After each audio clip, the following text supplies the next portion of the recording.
안녕하세요. 종로학원 한월교육 교재연구소 임승열입니다. 반갑습니다.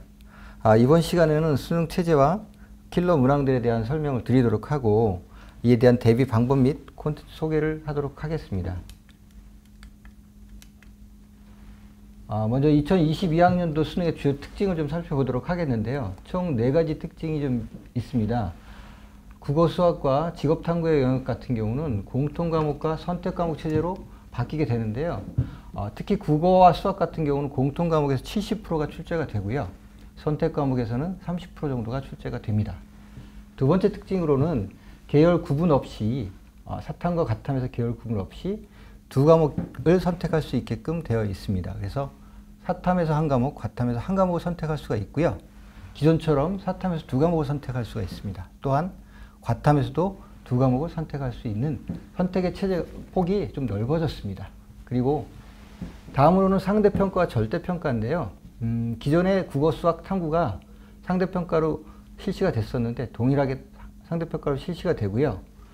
제2외국어 한문이 절대평가 영역으로 넘어갔습니다. 그래서 영어, 한국사, 제2외국어가 절대평가로 출제가 되고 있습니다.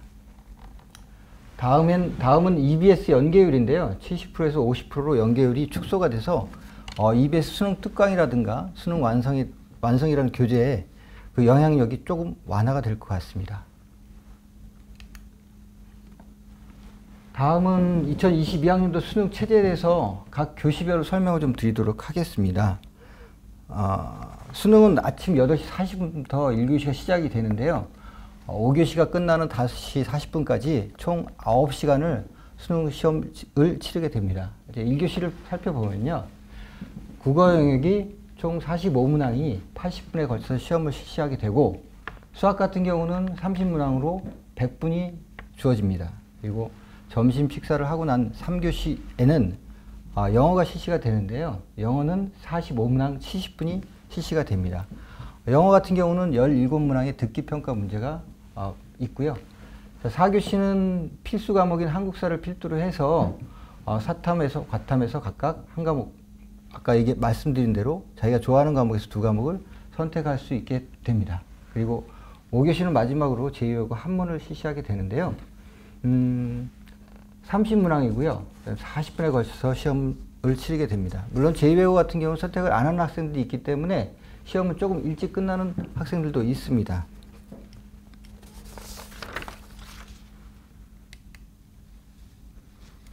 다음은 수능 세부 영역에 대한 세부 사항을 한번 말씀드리도록 하겠습니다. 국어 같은 경우는 공통과목과 선택과목으로 분리가 된다고 말씀을 드렸지 않습니까? 그래서 공통과목 같은 경우는 문학과 독서가 공통과목으로 출제가 됩니다. 기존 수능에서는 문학에서 15문제, 독서에서 15문제가 출제가 됐었는데요. 이번에는 이 두 영역을 합쳐서 34문제가 출제가 됩니다. 그래서 17문제씩 출제가 되지 않을까 생각됩니다. 그리고 화법과 작문, 그리고 언어와 매체 중에서 한 과목을 선택을 해서 시험을 치르게 되는데 보통 학생들이 어려워하는 단원들이 독서와 문법입니다. 문법은 여기 언어와 매체 속에 포함되어 있기 때문에 그래서 학생들은 대체적으로 화법과 작문을 선택하지 않을까라고 예측이 되고 있습니다. 수학 영역은 영어 건너뛰고요. 수학 영역 같은 경우도 수원, 수투가 공통 과목으로 출제가 되고 확률과 통계, 미적분, 기하는 선택 과목으로 8문제씩 자기가 선택을 해서 풀게 되는데요. 학생들이 보통 이제 경향은 좀 쉬운 문제를 선택하는 경향이 좀 있죠. 이 세 과목 중에서 제일 좀 쉽다라고 판단할 수 있는 게 확률과 통계인 거고요.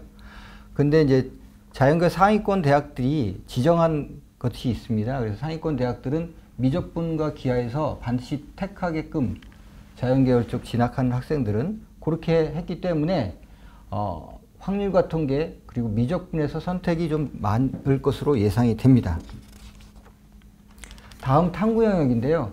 탐구 영역 총 9과목이 있습니다. 사탐 같은 경우 9과목이 있고 과탐은 물리학 1, 2, 화학 1, 2, 생명과학 1, 2, 지구과학 1, 2 총 17개 과목에서 아까 말씀드린 대로 두 과목을 선택하게 되는데 고등학교 교육과정을 살펴보면 2학년 때, 3학년 때 각각 대략 한 3과목씩 선택을 하게 됩니다. 그렇게 된다고 하면 내신과 수능을 준비하는 3학년 단계에서 자기가 수능을 보는 그런 과목을 선택을 하게 되면 아무래도 내신과 수능을 같이 준비할 수 있기 때문에 조금 더 시간을 더 편리하게 쓸 수가 있습니다. 그리고 제2여고 한문 같은 경우는 총 9개 과목인데요. 이번에 아까 말씀드린 대로 절대평가로 바뀌면서 아랍어 집중 현상은 아마도 좀 해소가 될 것 같고요. 중학교 과정에서도 제2외국어를 배웁니다. 그래서 수능에서 내가 어떤 제2외국어를 배우게 된다, 치르게 된다고 하면 중학교 과정에서도 미리 연계해서 선택을 하는 게, 자기가 잘하는 과목을 선택하는 게 도움이 될 거라고 생각됩니다. 다음은 국수형 킬러 문항에 대해서 설명을 드리도록 하겠습니다. 국어 영역은 앞서서 말씀드렸듯이 독서가 제일 중요합니다. 오답 베스트 5 안에 독서가 4문제가 들어가 있고요. 문법이 1문제가 들어가 있습니다. 수능에서 독서 영역은 총 15문제가 출제가 됐었는데요. 그 중에 4문제가 오답 베스트 안에 차지하는 거 보면 독서가 수능 1등급의 핵심 키를 잡고 있다, 이렇게 말씀드릴 수가 있습니다. 그래서 초등학교 때부터 다양한 분야의 책을 읽고 핵심을 파악하는 훈련을 하게 된다고 하면 수능 독서에 대비하는 방법으로 아주 적절한 방법일 거라고 생각이 되고요. 다음은 영어 영역입니다. 영어 영역 보시면 아시겠지만 빈칸 추론 문제가 3문제가 좀 들어가져 있습니다. 빈칸 추론은 그래서 빈칸 추론에 대해서 빈칸에 주어진 부분에 들어갈 말을 찾는 문제인데요. 이 문제의 정답을 찾기 위해서는 국어 영역과 동일하게 지문에서 말하고 있는 중심 내용이라든가 글의 주제를 빠른 시간 안에 파악하는 것이 제일 중요합니다. 이를 위해서는 다양한 소재의 글을 읽고 많이 읽어보고 주제를 정리하는 연습을 해보는 것이 도움이 됩니다. 네, 수학 영역은 지난 수능에서 킬러 문항을 살펴보면 미적분, 기하 벡터, 확률과 통계가 많이 나오는 것을 볼 수가 있습니다. 근데 수학 킬러 문제 같은 경우는 기존에 배웠던 개념을 새로운 방식으로 묻는 게 아니고요. 그렇기 때문에 실제로 문제를 풀어보면 그 새로운 개념이나 공식이 들어있지는 않지만 여러 가지 개념을 동시에 질문하기 때문에 학생들의 입장에서는 정해진 시간 내에 풀기가 상당히 어렵기 때문에 킬러 문항이라고 합니다. 그럼 수학의 킬러 문항들이 어떤 문제가 출제가 되어 있는지 한번 좀 살펴보도록 하겠습니다. 이 문제는 수학 나형 문제인데요. 확률과 통계 단원에서 출제가 되었습니다. 정답률을 보면 한 12.4% 정도 수준이죠. 내용에 대해서는 이 문제 같은 경우도 세 가지 개념이 지금 복합해서 문제를 푸는 키가 되는데 중복조합, 여사건의 확률, 그리고 조합이라는 각각의 다른 학년에서 배웠던 개념들을 도입해야만 문제를 풀 수 있는 그런 문제입니다. 자, 이런 문제들을 정복하기 위해서 어떤 훈련이 좀 필요할까요? 중학교 과정과 초등학교 과정에서 어떤 어려운 문제들이 있는지 한번 그것까지 살펴보고 말씀을 좀 드리도록 하겠습니다. 중학교 과정에서는 어떤 문제들이 학생들이 어려워할까요? 정답은 매년 3월에 실시하는 교육청 주관 고1 전국연합 학력평가에 있습니다. 자, 3월에 실시되기 때문에 출제 범위가 고등학교 과정은 배제가 되고 중학교 과정에서만 출제가 됩니다. 올해 시험 같은 경우는 코로나19로 인해서 정상적으로 시험이 실시되지 않았기 때문에 작년 시험을 분석해서 정답률이 낮게 나온 단원을 좀 파악해 봤습니다. 이 문제를 보면 중학교 2학년 2학기 단원이고요. 2학기에서 출제됐고요. 도형의 단문과 피타고라스 정리해서 출제가 됐습니다. 정답률은 15% 정도 수준이었습니다. 보통 이제 오답 베스트 5를 살펴보니까요. 그 원의 성질, 도형의 단문, 그리고 2차 함수 단원에서 출제된 문항들이 오답 베스트 5를 차지를 했고요. 초등과정 같은 경우는 경시대 문제들을 한번 좀 살펴봤습니다. 경시대에서 학생들이 어떤 문제들이 좀 어렵게 봤는지 이런 것들을 좀 살펴보면요.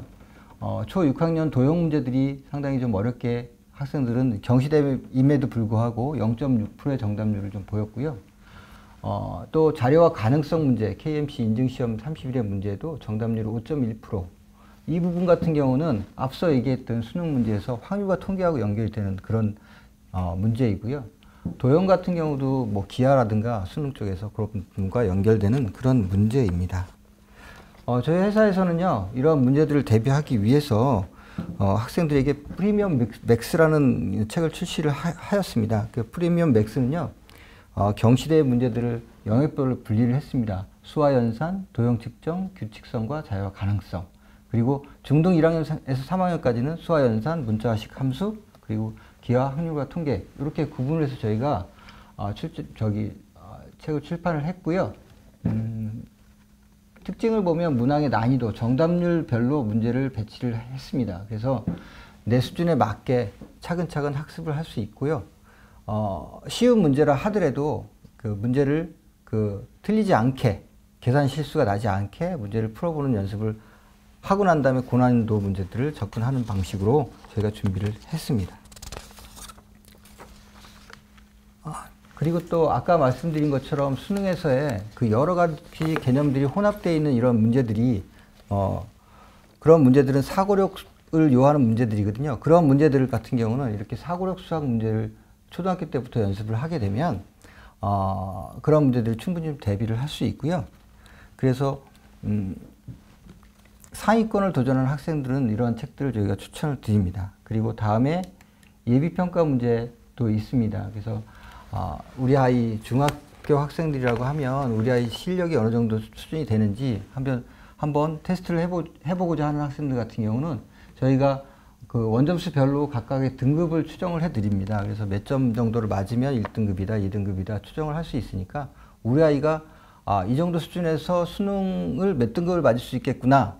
이건 단지 예측입니다. 예측이기 때문에 거기에 아주 몰입할 필요는 없지만 한번 테스트를 해보는 것도 의미가 있다라고 생각되어집니다. 네, 이상으로 콘텐츠 소개를 마치도록 하고요. 학부모님들께는 지금 그 문자로 저희가 이런 판매되는 책들이라든가 프로그램들이 문자로 URL 갔습니다. 그래서 URL 보시고 구입하고자 하는 부분들 택하셔서 구입을 하시면 댁으로 배송해 드리도록 하겠습니다. 네, 이상으로 마치겠습니다. 감사합니다.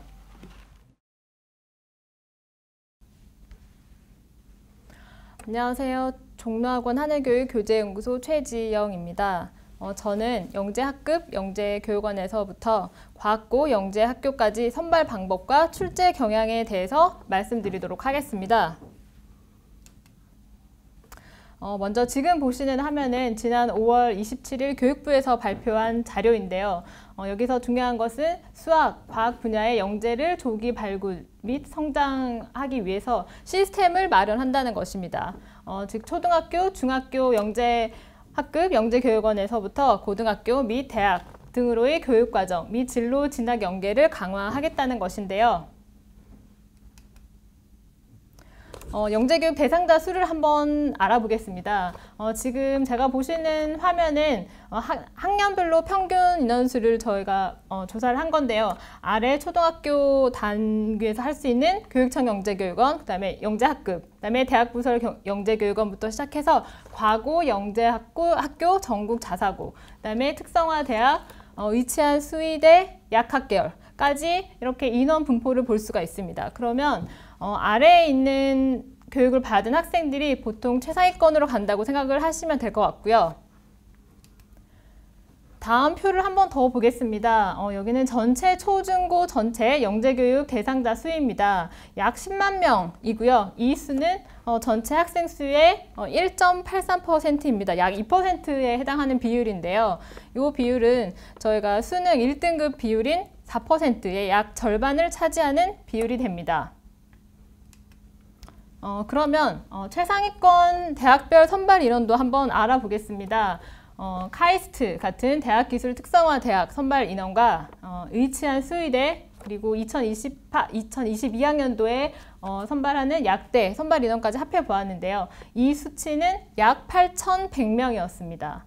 이 수도 마찬가지로 약 2%에 달하는 것을 알 수 있는데요. 앞에서 본 비율과 지금 보시는 비율이 비슷한 것을 알 수 있는데 결국 앞에서도 보여드렸다시피 초, 중 단계에서 영재교육원, 영재학급을 다니는 학생들이 주로 대부분 최상위권에 진학을 한다라고 생각을 하시면 될 것 같습니다. 그러면 아마 이제 제가 여러 가지 표를 보여드렸으니까 이제 내 아이가 최상위권 대학으로 가기 위해서는 어디서부터 시작을 해야 되는지 가늠이 되실 텐데요. 처음 시작인 영재교육원, 영재학급부터 살펴보도록 하겠습니다. 영재교육원 선발 분야는 수학, 융합, 수학, 과학 여러 가지 분야가 있는데요. 그 중에서 수학, 융합, 수학 분야, 그 다음에 과학 분야 이렇게 세 가지 분야가 차지하는 비율이 약 70% 이상이 됩니다.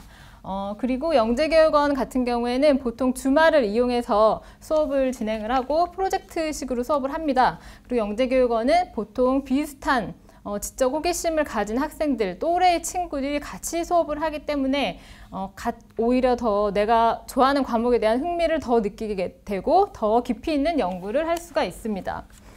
그리고 영재교육원에서 활동한 내용들이 결국은 내 아이의 포트폴리오가 되는데요. 그러면 영재교육원 선발 방법에 대해서 보겠습니다. 영재교육원은 크게 교육청 영재교육원과 대학부설 영재교육원이 있습니다. 선발 방법은 교육청의 경우는 관찰 추천 방식으로 진행이 되고요. GED를 통해서 지원하신 다음에 학교에서 추천을 받아서 지필고사 형태인 영재성 검사, 창의적 문제 해결력 평가 및 면접 평가를 치르게 됩니다.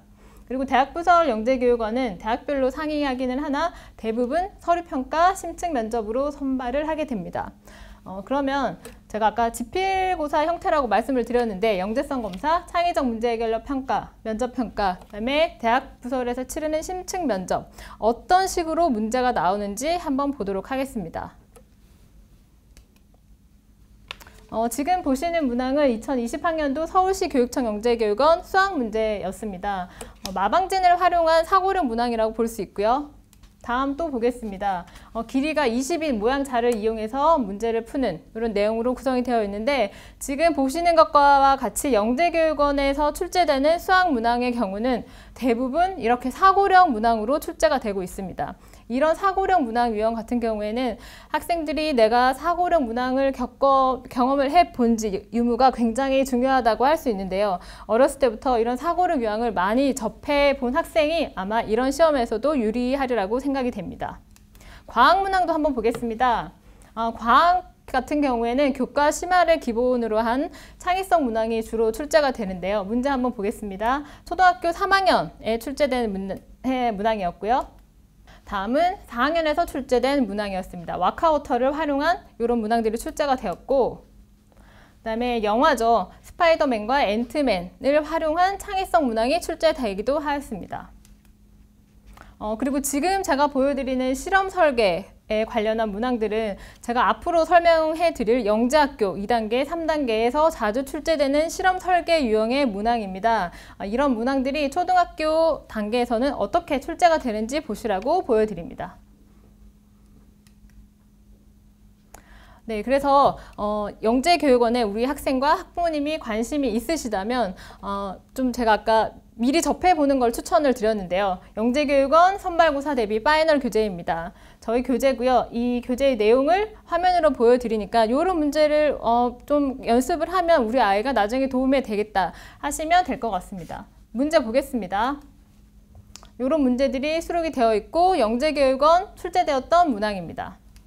이런 문제도 실험 설계하는 문제가 실제로 책에 있었고 출제된 문항이고요. 네, 그러면 다음은 영재학교입니다. 영재학교는 보통 2단계 전형은 5월에 시험을 치르게 되는데요. 지금 이번 연도 같은 경우에는 6월 14일 날 2단계 전형이 치러졌습니다. 그러면 간략하게 8개 영재학교에 대해서 출제 경향을 분석해 보도록 하겠습니다. 먼저 서울과고입니다. 서울과고의 경우 약 2년 전까지만 해도 고난도 경시형 문항이 주로 출제가 되었습니다. 그런데 최근에는 트렌드가 약간 융합 문항이 다수 출제되는 것으로 바뀌었는데요. 영역간 융합이라던가 수학 융합 문항들이 많이 출제가 되었습니다. 다음은 경기과고입니다. 경기과고의 경우는 경시형 사고력 문항들이 주로 출제가 됩니다. 그런데 요번 같은 경우에는 문항수는 줄어들었어요. 그런데 문항수가 줄어들면서 시간도 같이 30분이 줄어들었기 때문에 아이들은 시간 안배를 못해서 시간이 부족했다는 그런 평이 많았습니다. 다음은 한가영입니다. 한가영은 창의력, 상호력 문항, 그 다음에 실생활과 연계되는 창의융합형 문항이 주로 출제가 되는데요. 특히 이번 한가영 같은 경우에는 수학이 아주 심하게 난이도가 높았다는 평이 많았습니다. 다음은 세종예술영재학교와 인천예술영재학교입니다. 이 두 학교 같은 경우에는 예술영재학교로서 선생님들이 공동으로 문제를 출제해서 그동안은 시험을 쳤습니다. 작년 같은 경우에는 일부 문항을 공유를 했었는데요. 금년도부터는 아예 두 학교가 문제 출제 방향을 다르게 출제를 했습니다. 이 해당하는 내용은 공지사항에 이미 공지가 된 상황이고요. 그래서 세종예술 같은 경우에는 수학이 조금 강화가 되었어요. 그래서 3교시에 있었던 인문예술 종합 소양평가를 없애면서 수학 심화 문제를 더 풀게 했습니다. 아마 수학을 잘하는 학생을 뽑고 싶다는 의지가 강한 대목이었습니다. 다음은 인천과학예술영재학교인데요. 아까 말씀드렸다시피 세종과 문항을 공유하지 않았고 기존대로 3교시에 인문예술 융합 소양평가를 치렀습니다. 대전과고와 광주과고는 전년과 비슷하게 출제가 되었고요. 대구과고는 작년과 조금 다르게 출제가 되었습니다. 전년도까지는 단답형, 객관식 문제가 다수였는데요. 금년도에는 서술형 문항이 출제가 되어서 그동안 출제되었던 대구과고 스타일로 공부를 한 학생들에게는 좀 당황했을 거라는 얘기가 있었습니다. 수학이 서술형이 4문제가 출제가 되었고요. 과학이 서술형이 8문제가 출제가 되었다고 합니다. 그러면 2단계, 8개 영재학교 2단계의 기출문항을 한번 보도록 하겠습니다. 경시형으로 출제되었던 문항이고요. 경기가고에서 출제된 사고력 유형의 문항입니다. 한가영에서 출제된 사고력 문항이고요. 그다음에 경기가고에서 출제된 문항입니다. 그다음에 세종과학예술영재학교에서 출제된 문항이고요. 대전과학고등학교에서 출제된 문항이고요. 이거는 서울과고에서 출제된 문항이었습니다. 그리고 경기과고에서 출제된 문항이었고요. 한가영에서 출제된 문항이었습니다. 다음으로는 과학고입니다. 과학고는 거의 서류, 면담, 소집 면접 형태로 진행이 되는데요. 소집 면접의 경우에는 수학, 과학, 문항에 적힌 질문지를 주고 문제 풀이할 시간을 줍니다. 일정 시간 준 다음에 내가 풀이한 방법을 면접관 앞에서 구술로 설명하는 방식으로 대부분 진행이 됩니다. 아래에 보시는 화면은 한성세종과학고등학교 소집 면접 문항이었습니다. 다음도 마찬가지로 한성세종과고 소집면접 문항이었습니다. 이러한 문항들이 출제가 영재학교 과학고에 출제가 되고 있고요. 그래서 저희 하늘교육에서는 이러한 문항들을 분석을 해서 대비 문제집을 발간을 하였습니다. 영재학교 대비 수학편, 과학편 교재인데요. 오른쪽에 보이시는 거는 저희 교재에 들어있는 문항들, 문항 유형들이고 왼쪽에 보이시는 거는 과학영재학교에서 출제된 문항 유형입니다. 문항 유형을 서로 비교해보고 이런 문항을 좀 연습을 하면 우리 아이에게 도움이 되겠다 하신 분들은 관심 있게 보시면 될 것 같습니다. 계속 보여드리겠습니다.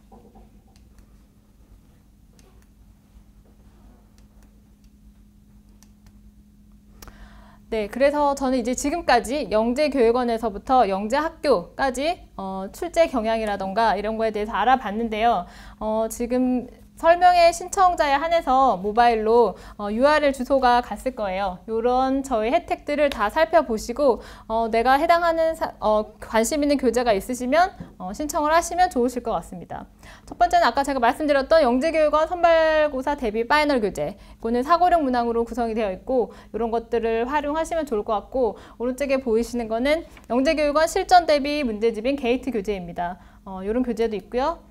아까 바로 앞서서 소개해드린 과학고, 그 다음에 과학영재학교 대비 교재, 과학편, 수학편 교재가 있습니다. 그럼 마지막으로 온라인 설명회 신청자에 한해서 하늘교육 에듀올 1:1 방문 가외 10% 할인 혜택을 드리고 있습니다. 제가 말씀드린 이러한 혜택들을 다 받아보시면 좋을 것 같습니다. 그럼 제 설명은 여기서 마치도록 하겠습니다. 감사합니다. 자, 지금부터 온라인 설명회 시작하겠습니다. 저희가 어떤 강당이나 이런 데 설명회를 하다가 코로나19 상황으로서 저희가 좀 비상적으로 온라인으로서 어떤 지역별 설명회를 하는 것으로 지금 현재 진행을 하고 있습니다. 제가 지금 말씀드리는 자료는 여러분들이 이미 예약하신 어떤 카카오톡을 통해서 여러분 자료 제공이 되었습니다. 그래서 여러분들이 자료를 참고를 하시고 제가 자료 위주로서 중요한 부분만 좀 짧게 브리핑을 드리도록 하겠습니다. 먼저 여러분 3페이지 보시면은 고교 선호도 변화가 있습니다.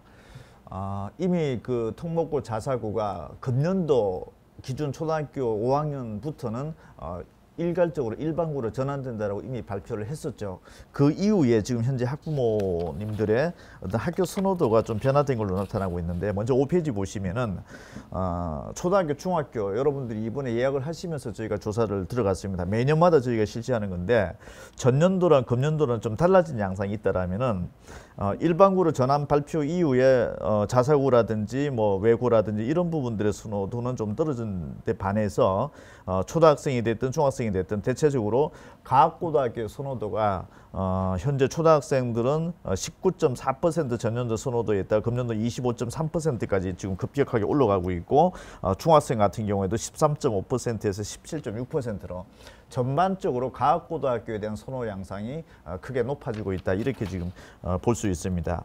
6페이지 보시면은 전체 선호도는 뭐 외대, 부고, 서울 과구 순서로 나타나고 있고, 7페이지 초등학교 같은 경우에는 서울과학고등학교가 가장 선호도가 높은 영재학교로 지금 현재 나타나고 있습니다.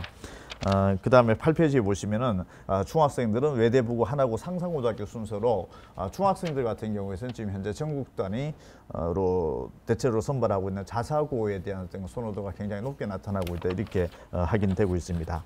자, 9페이지부터는 이제 고등학교 선택을 하는 데 있어서 학교 내신에 관련된 부분들이 굉장히 중요한 지표가 될 수 있기 때문에 내신에 대한 어떤 부분들을 조금 더 집중적으로 좀 분석하는 시간을 갖겠습니다. 9페이지 보시면은 주요 11개 대학에서 일단 선발 인원이 약 한 3만 명 정도가 되는데, 현재 기준으로 놓고 보면은 수시와 정시의 비율이 한 7대3 정도로 구조로 나타나고 있고, 9페이지 하단표에 보시면은 이 중에서 학생부 위주로 뽑는 전형이 한 55%, 16,000명 정도, 전체 한 3만 명 중에서 한 16,000명 정도를 지금 현재 학생부 위주로 지금 뽑고 있다, 이렇게 지금 나타나고 있는데, 10페이지 보시면 대체적으로 이 학교들에서 이제 학교 내신의 합격선 자체를 한 2등급 이내 정도로 지금 현재 학교에서 뭐 공식적으로 발표하기도 하고 또 비공식적으로도 제가 또 확인해보면 대체적으로 이 정도대가 학교 내신의 합격선이다, 이렇게 되고 있는데, 저희 회사에서 이 인원을 이 전국에서 고등학교 1학년 1학기에서 3학년 1학기까지 총 5개 학기 전 과목에 걸쳐서 한 2.0등급 이내 정도 추정되는 인원을 저희가 추산을 해보면 한 16,400명 정도가 나타나고 있습니다.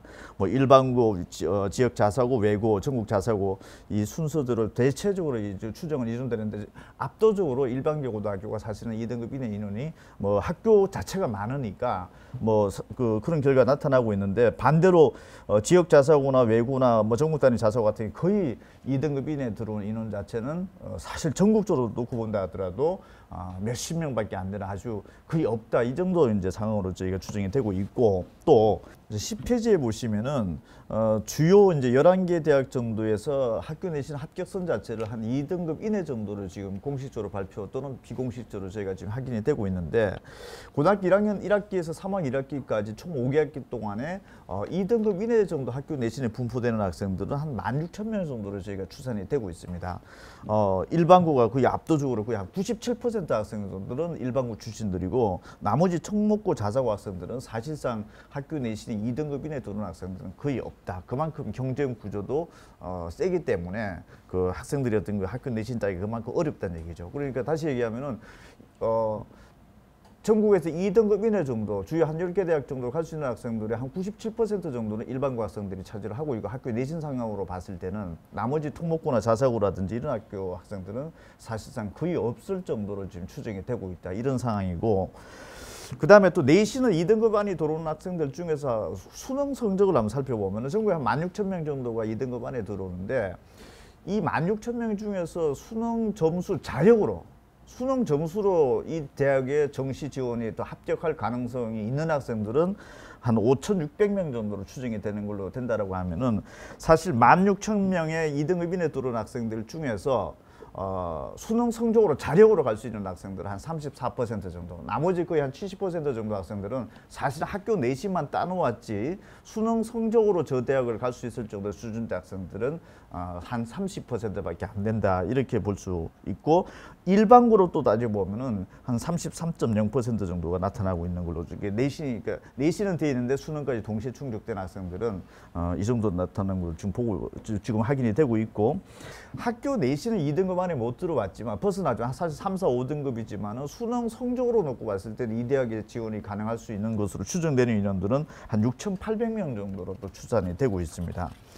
그 다음 또 재수생들이 있죠. 재수생들 중에서 또 수능 점수로서 이 주요 한 10개 대학에 지원 가능한 학생들 한 9,600명. 그럼 전체적으로 놓고 봤을 때 11페이지 보면 중간 그 테이블 보면은 학교 내신만 갖춰진 학생들이 한 10,000명 정도. 그 다음에 내신과 수능 동시에 또 갖춰진 학생들이 한 5,600명 정도. 그 다음에 수능 성적만 또 갖춰진, 내신은 벗어났지만 수능 성적만 갖춰진 학생이 한 6,800명.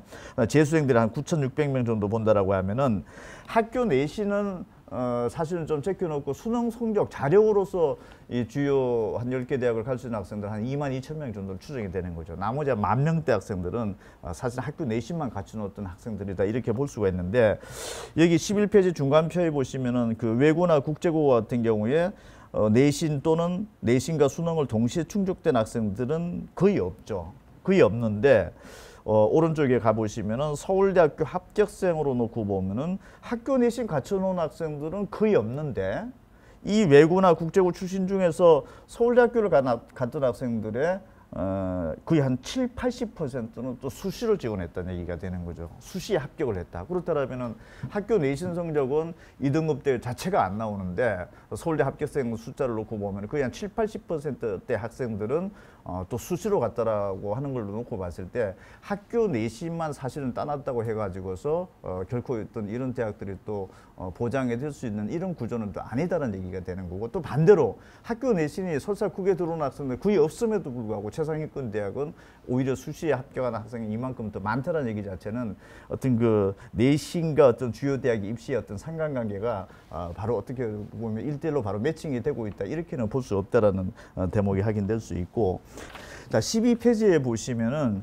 전국 17개 시도를 지역별로 또 분류를 해보면은 서울 소재 학생들이 이 주요 한 11개 대학에 갈 수 있는 정도로 추정되는 학생들이 한 6,000명 정도가 추산이 되는데 이 중에서 내신만 갖춰놓은 학생들이 한 33%, 내신과 정시를 동시에 충족으로 갖춰놓은 학생들이 한 21%, 수능만 했던 학생들이 한 12.9%, 재수생이 33%. 전국적인 상황을 놓고 보면은 주요 11개 대학에서 그 지원이 가능한 학생들 중에서 한 40% 정도는 내신만 갖춰놓은 학생들이고 나머지 한 60% 정도대 학생들은 뭐 재수생이 됐든지 아니면 재학생이 됐든지 간에 수능 점수가 이미 좀 기확보된 학생들이 한 60% 정도는 된다 이렇게 데이터 해석을 할 수가 있습니다. 13페이지로 가보시면은 이건 서울 25개 구로 또 정밀하게 들어가서 봤던 자료인데 강남구 한번 보시면은 한 1,100명 정도가 추정이 되는데 강남구 1,100명 정도 되는 학생들이 서울 소재 한 11개 대학 정도 갈 수 있는 그 지원권 에리어 안에 들어온다라고 볼 수가 있는데 이 중에서 학교 내신으로 갖추는 학생들은 한 3.7%밖에 안 된다라는 거죠. 대부분의 거의 한 90% 이상 대학생들은 지금 현재 수능 점수로서 뭔가 좀 현재 컨디션을 갖춰놓고 있는 것이지 학교 내신의 컨디션을 갖춰놓은 학생들은 한 3.7%밖에 안 된다라는 거. 나머지 지역 상황들도 있는데 뭐 예를 들어 나머지 어떤 반대적인 상황이 있죠. 내신만 갖춰놓고 있고 수능 점수는 아예 그냥 갖춰지지 않은 상황이라든지 이런 부분들을 지금 현재 전국 17개 시도도 지역별로 다 분석이 되어 있는데 지금 13페이지에서는 지금 저기 서울권 소재만 지금 현재 되어 있습니다. 나머지 부분들은 아마 지방권에서는 지방권 또 설명할 때도 다시 또 상세하게 또 설명을 드리도록 그렇게 되어 있습니다. 그 다음에 15페이지 같은 경우에 서울 주요대 지원 가능한 그 인원이 많은 학교들을 한번 뒤져보면은 실제적으로 그 내신만 갖춰놓는 학교는 거의 없다라고 볼 수 있죠. 지금 내신이 됐든 수능이 됐든 이 주요 한 11개 대학을 갈 수 있을 정도의 그 분포도 자체가 많은 고등학교를 분석을 해보면은 사실 학교 내신보다는 수능이 동시에 갖춰졌거나 아니면 뭐 재수생 비율이 좀 높다라든지 이런 부분들의 분포도가 나타나는 것들이 좀 특징적이다라는 것을 볼 수가 있습니다. 지방권 소재 학교들도 저희 설명의 자료에서 또 뒷부분에서 또 설명을 드릴 겁니다.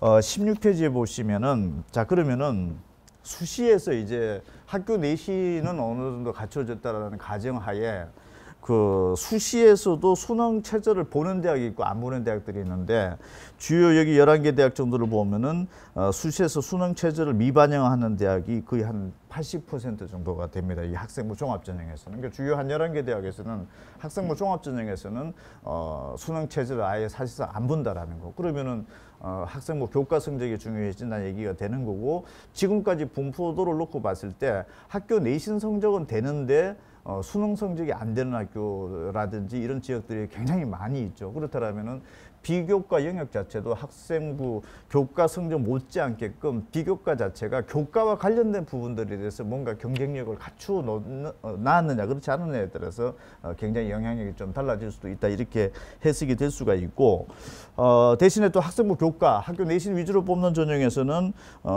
주요 여기 뭐 고대라든지 한양대 같은 경우에 지금 현재 수능 체제를 반영을 하고 있는데 이 반영을 하고 있는 전체적인 비율 자체를 보면 한 70% 정도. 그러니까 학교 내신 위주로 뽑는 전형에서는 교과 성적 위주로 뽑는 전형에서는 수능 체제도 동시에 요구를 하고 있는 것이 그냥 70% 정도 된다 이렇게 볼 수 있고 17페이지가 각 학교별로 본 체제 요구 사항입니다. 18페이지 전국 17개 시도를 봤을 때 내신 2등급 이내 들어오는 학생들 중에서 3개 영역에서 한 2등급 이내를 충족하는 비율을 분석을 해보면은 전국에서 2등급 안에 들어오는 학생들 중에서 3개 영역에서 2등급 이내를 갖춘 학생으로 추정이 되는 건 한 52.7% 정도 됩니다. 그러니까 절반 정도는 3개 영역에서 2등급이 지금 현재 안 들어오고 있다 이렇게 볼 수가 있는 거고 2개 영역에서 2등급 정도를 맞춘 학생들은 거의 한 76.5%. 그렇다면은 최소한 학교 내신 2등급 안에 들어오면서 두 과목 정도에서는 전국에서 한 11% 안에 들어온 학생들의 대열에 들어온 학생들 거의 한 80% 가까이 된다라는 것들을 좀 참고를 하면서 2등급 이내 들어오면서 최소한 두 과목에서만큼은 어떤 절대적인 어떤 그 한 11% 안에 들어올 정도의 어떤 경쟁력을 갖추는 것이 일반적으로 내신 경쟁력과 수능 경쟁을 놓고 봤을 때 대충 어떤 비슷한 어떤 그 경쟁 구도에 들어갈 수 있다 이렇게 추정이 되고 있습니다. 19페이지 같은 경우에는 지금 현재 서울 25개 구로 놓고 봤을 때 강남구 학생들 중에서 그 학교 내신 2등급 안에 들어온다. 그러면 3개 영역에서 2등급 안에 들어온 학생들은 한 96% 정도로 되고 2개 영역에서 2등급이 들어온다. 거의 100% 정도로 지금 현재 추정이 되고 있는 게 되기 때문에 서울 지역 내에서 나머지 지역이라든지 또는 전국 시군구 지역별로 자료도 또 공개가 드릴 텐데 한번 참고를 해보시면서 여러분들이 거주하고 있는 지역에서 학교 내신과 어떤 수능 최저의 충족 어떤 그 비율 이런 부분들을 한번 잘 살펴보시기 바랍니다. 자, 지금부터는 이과 최상위권대에 대한 학생들에 대한 분석인데 20페이지입니다. 의대, 치대, 한의대, 수의대, 약대가 전국적으로 한 6,400명 정도. 약대는 이제 내년도 올해 고등학교 2학년 학생들부터 이제 뽑게 되어 있는데 학부에서 뽑게 되어 있습니다. 자, 먼저 살펴보실 게 의대, 치대, 한의대, 수의대 수능을 정시에서는 당연히 수능 점수를 뽑으니까 수능이 반영이 되는 거고 수시에서도 수능 최저가 반영이 된다라고 하면은 수능이 적용이 된다는 얘기가 되죠. 그렇다면은 의대, 치대, 한의대, 수의대에서 이런 식으로 분석을 해봤을 때 86.2% 전체 모집 단위에서 86.2%는 수능을 요구하고 있다. 그래서 이과 최상위권 학생들은 학교 내신도 갖추어지는 것도 굉장히 중요하지만 이런 대학들에서 86.2% 정도가 수능을 요구하고 있는 것이기 때문에 이 부분도 어쨌든 중요한 어떤 걸 참고치로 해야 될 것 같고 뭐 전체 의대 같은 경우에 86.8%, 치대가 83%, 22페이지, 한의대가 91%, 수의학과가 79.4% 정도 전체 모집 단위에서는 수능을 좀 현재 요구를 하고 있다라는 거. 23페이지. 약대 현재 고등학교 2학년 학생들부터 이제 그 내년도 입시부터 이제 뽑게 되는 거죠. 전국에서 1,583명을 뽑는다고 이미 발표를 했기 때문에 1,583명이다라고 하면 사실 이과 최상위권 학생들이 그쪽으로 많이 빠져나간다라고 봤을 때는 일반 대학에서 자연계 학과에서는 아무래도 합격선에 대한 어떤 상당히 큰 영향력을 좀 미칠 수도 있는 부분이다 이렇게 볼 수가 있는데 2008학년도부터 약학 전문대학원 체제로 이제 바뀌어졌었는데 그 전에 이미 대학이 있었던 데가 23페이지 하단에 보면 왼쪽 편에 그 대학은 이미 그 이전부터도 고교 졸업생들을 뽑았던 게 있었었고 신설약대 같은 연세대라든지 뭐 가천대 이런 대학들은 새롭게 만들어졌습니다. 그 전문대학원 체제에서. 그러니까 이 학교들은 지금까지는 서열을 매겨본 적이 없는 거죠. 고등학교 졸업생들을 통해서 왼쪽에 표에 있는 거는 예전에 서열이 매겨져 봤던 경험이 있는 거고 지금 새롭게 만들어진 대학들은 사실은 고교 졸업생을 처음으로 뽑는 거기 때문에 순서가 어떻게 될지 굉장히 이제 중요한 관심 사안이 되고 있는 상황입니다. 24페이지. 자, 세계 대학 순위, QS 세계 대학 순위에서 약대 발표한 거 보면 서울대, 성대, 고대, 경희대, 한양대, 연세대 순서대로 현재 잡혀졌다는 게 나오고 있고 아무래도 이게 내년도부터는 학교 서열을 어떤 그 우수한 학생들이 얼마만큼 어느 대학에 가는지에 있어서 중요한 어떤 그 영향을 미칠 수 있는 지표일 것 같아서 저희가 뽑아봤고 밑에 부분들은 의학 관련 쪽에서는 서울대, 성대, 연대, 고대, 한양대, 경희대 이런 순서대로 되어 있습니다. 25페이지 저희 회사에서 현재 예상 순위를 뽑아본 겁니다. 자, 약대는 그 대학에서 의대가 있는지 없는지, 뭐 병원 관계 어떻게 되는 여러 가지 어떤 변수들이 복합적으로 이제 작용을 할 텐데 내년도부터는 이게 이제 본격적으로 저희도 나올 텐데 현재 저희 회사에서 추정을 해본다라면 25페이지 정도의 약대가 순서로 현재 설정되지 않을까라는 추정은 일단 해봅니다. 근데 현재 고등학교 2학년 학생들 또는 금년도 고3 학생들 중에서 굳이 재수를 해서라도 이런 어떤 의학 관련 쪽에 가고자 하는 학생들은 앞으로 이런 순위 자체가 굉장히 중요한 관심 지표가 될 것도 같습니다. 26페이지. 이런 이과 최상위권들이 의대 치대 정도를 목표로 한다라고 하면은 주요 대학에서 합격선 자체가 지금 1.5등급 이내 정도 들어와 줘야 된다. 아까 주요 10개 대학에서는 한 2등급 이내 정도 들어오는 걸로 추산이 됐었는데 이과 최상위권들은 1.5등급 정도를 지금 현재 그 발표를 좀 하고 있고 또 추정도 그렇게 하고 있는데 전체적으로 1.5등급 안에 들어왔거나 또는 아예 의대라든지 이런 그 의대를 갈 수 있을 정도의 수능 점수가 나오는 학생들을 실제 추정을 해보면 한 2,800명 정도로 저희가 추정이 되고 있습니다. 이 2,800명 중에는 한 42% 정도는 학교 내신만 갖춰놓은 학생, 수능 성적은 안 갖춰져 있는데 학교 내신만 갖춰진 학생들은 한 42% 정도. 내신도 갖춰졌고 자력으로 수능으로도 갈 수 있는 학생들은 한 9.7% 정도 굉장히 떨어지고 있죠. 내신은 갖춰졌는데 수능이 그만큼 충족되는 학생들이 줄어든다는 얘기가 되죠. 그러면은 내신도 갖춰놓고 수능까지 같이 갖춰놓은 학생들이 어떻게 보면 가장 큰 경쟁력이 있는 학생들이 될 텐데 이게 한 9.7% 정도. 내신 아예 벗어났다. 수능 점수로 정시에 갈 수 있는 학생들이 한 20.4% 정도. 나머지는 재수생들이 한 27.6% 정도로 의대 정도를 갈 수 있을 정도의 어떤 그 성적대 분포도는 현재 이렇게 나타나고 있습니다. 전국 17개 시도를 놓고 보면 서울 같은 경우에 한 570명 정도대가 좀 추정이 되고 있는데 서울 학생들 중에서는 이런 의대 진입권으로 봤을 때 지원이 한번 가능할 만한 학생들의 스펙트럼을 보면은 한 34% 정도는 내신만 갖춰진 학생들. 사실 보장은 100% 개런티가 안 되는 거죠. 한 34% 정도는 내신만 갖춰졌다. 두 번째, 한 13.6% 정도는 내신도 갖춰졌고 수능도 갖춰졌다. 가장 경쟁력이 높은 학생들 한 13% 정도. 그다음에 수능만 갖춰졌다. 내신은 벗어났지만 수능 성적으로 자력으로 내신에 상관없이 갈 수 있는 학생들 한 20% 정도 돼.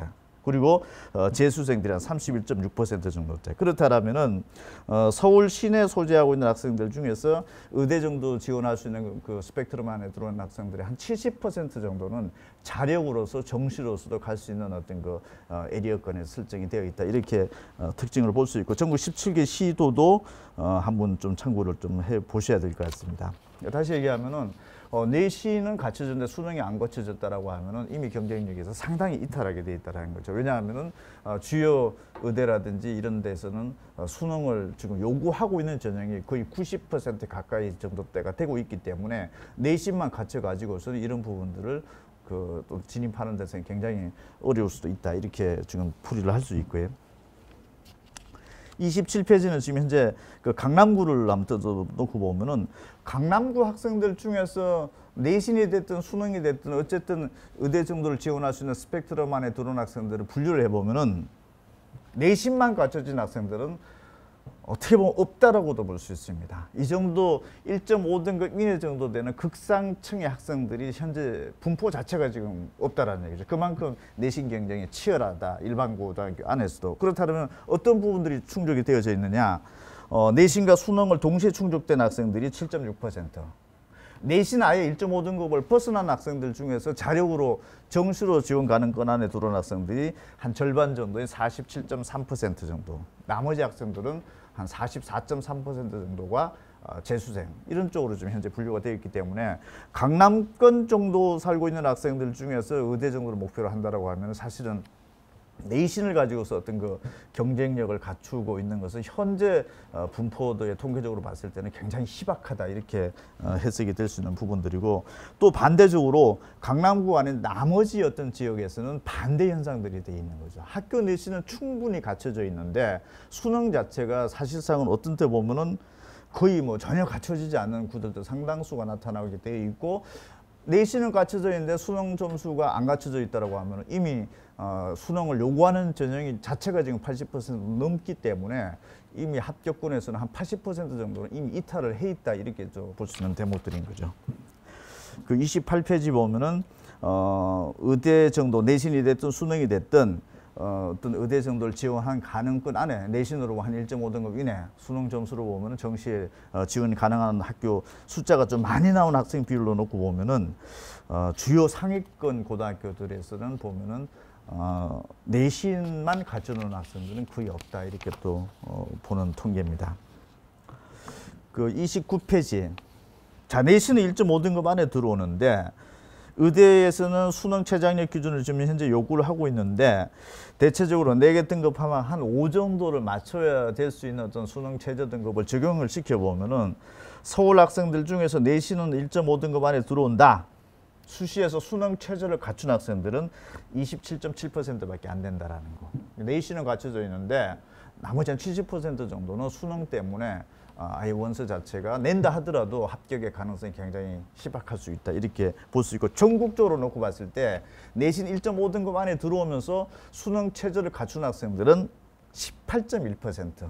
거의 82% 정도 가까운 학생들은 사실은 내신만 그냥 갖춰져 있고 나머지 부분들은 수능 때문에 상당히 그 진입이 좀 어렵다 이런 구조로 좀 해석을 할 수가 있습니다. 30페이지. 이게 서울 시내 구별로 놓고 봤을 때는 반대로 강남권 학생들은 1.5등급 안에 들어왔다라고 하면 사실 한 81.8% 정도는 수능 최저는 갖춰져 있다.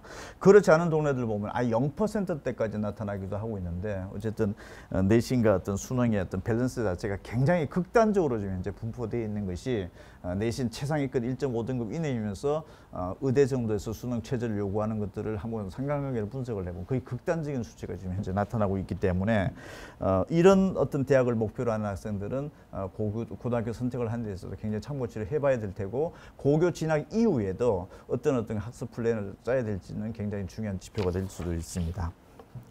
31페이지부터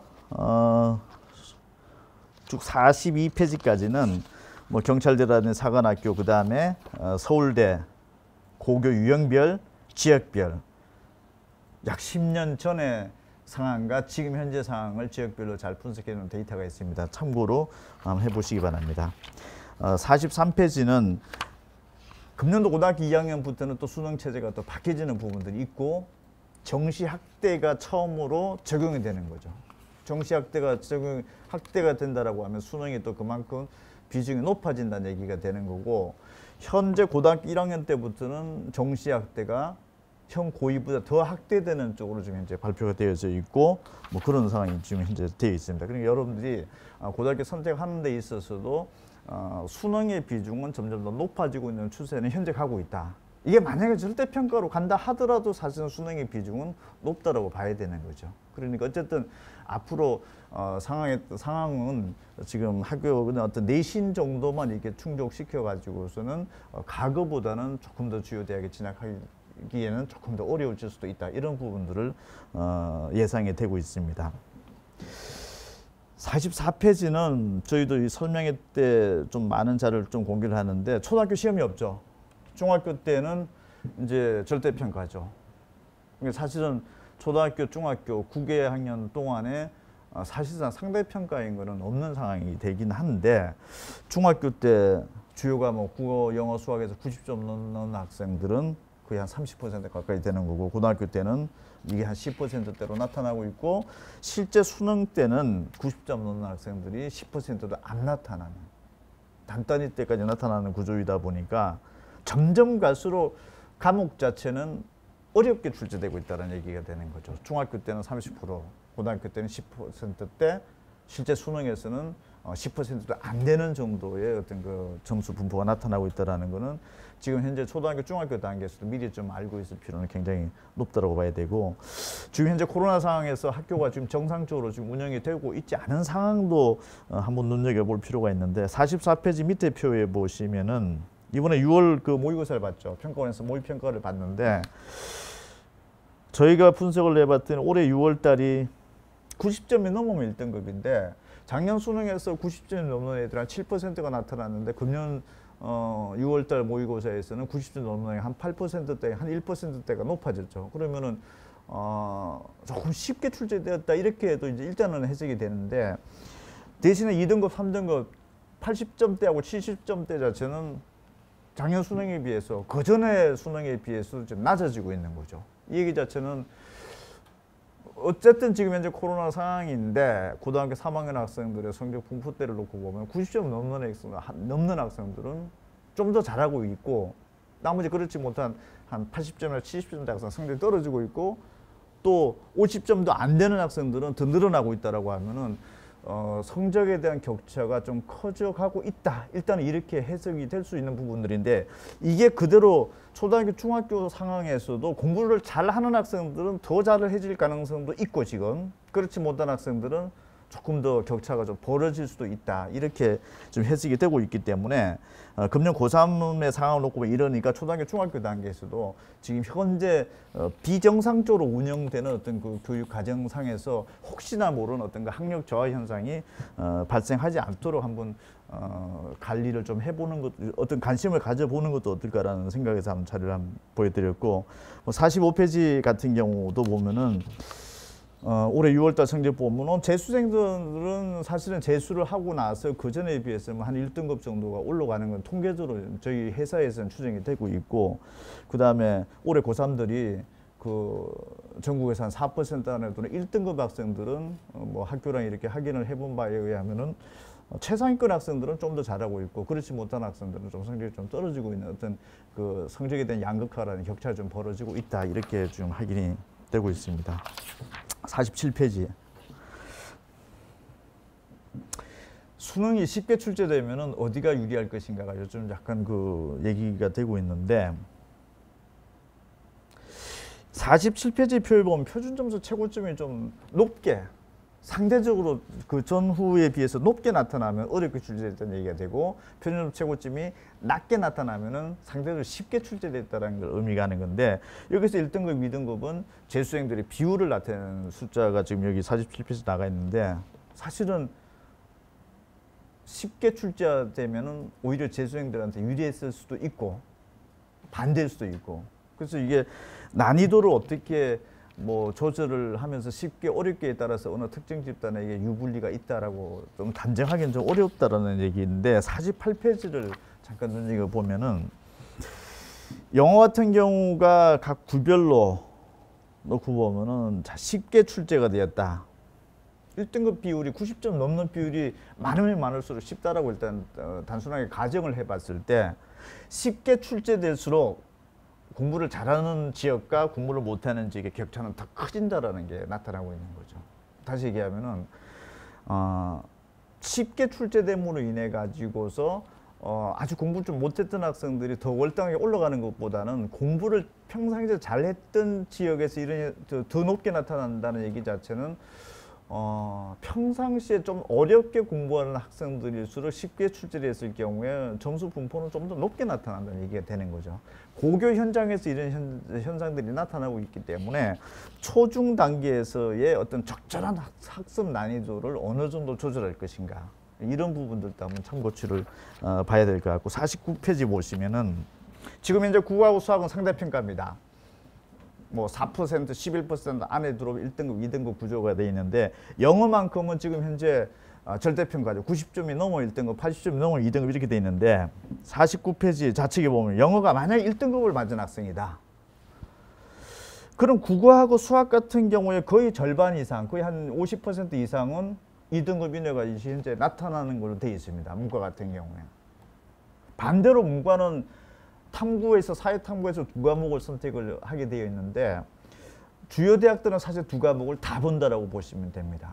그러면은 문과에서는 영어 1등급을 맞았다면 국어하고 수학에 1, 2등급 안에 들어올 가능성이 한 절반 이상 되는데, 사회탐구에서는 한 7% 이 정도밖에 안 나타나는 구조도 나타났다는 얘기 자체는, 상위권에서 영어를 잘하면은 국어하고 수학도 한 절반 이상은 2등급 안에 들어왔다. 반대로 사회탐구는 조금 낮게 형성이 되고 있는 거죠. 그러면은 초등학교, 중학교 단계에 있어서 문과적인 성향이 있다 하더라도 사실은 사회라든지 이런 과목이 나중에 고등학교 때 되면은 발목을 잡혀줄 수도 있는 것이기 때문에, 해석상으로 놓고 봤을 때는 전체적인 과목에 밸런스 있게 학습하는 것이 굉장히 중요하다라는 거. 그러니까 특정 과목만 잘한다라는 것보다는 전반적으로 전 과목에 걸쳐서 어떤 그 포기라든지 이런 과목이 없게끔 하는 것도 유리할 수 있다. 그다음 만약에 영어가 2등급으로 됐을 경우에 국어하고 수학에 있어서 문과에서 보면은 2등급 안에 들어온 거는 불과 한 10%대밖에 안 되는 거죠. 어떻게 보면은 영어라는 과목 자체를 잘하게 됐을 경우에 문과적으로 놓고 봤을 때는 한 1등급 안에 들어오면 국어 수학의 한 절반 이상 정도는 이미 그 과목에서도 1, 2등급이 지금 현재 책정이 되어 있는 상황이고, 2등급, 3등급으로 벗어날수록 그만큼 영어가 2등급, 3등급 벗어날수록 국어 또는 수학에서 2등급 안에 들어올 가능성이 굉장히 희박하다는 걸 통계적으로 나타나고 있기 때문에, 영어 절대평가에 대한 어떤 과목의 어떤 어떤 뭐 중요도보다는 어떤 그 다른 과목의 어떤 상관관계 어떻게 되는지 한번 살펴볼 필요가 있고, 반대로 오른쪽에 자연계를 한번 보면은 영어가 1등급이 나왔다 하더라도 수학에서 동시에 1등급이 나온 학생들은 아까 문과랑 차원이 좀 다르죠. 굉장히 적게 나타나고 있습니다. 영어는 1등급이 됐는데 수학 가형에서 1등급 나오면 12.4%, 아까 수학 나형에서 35.3%는 좀 차원이 다르죠.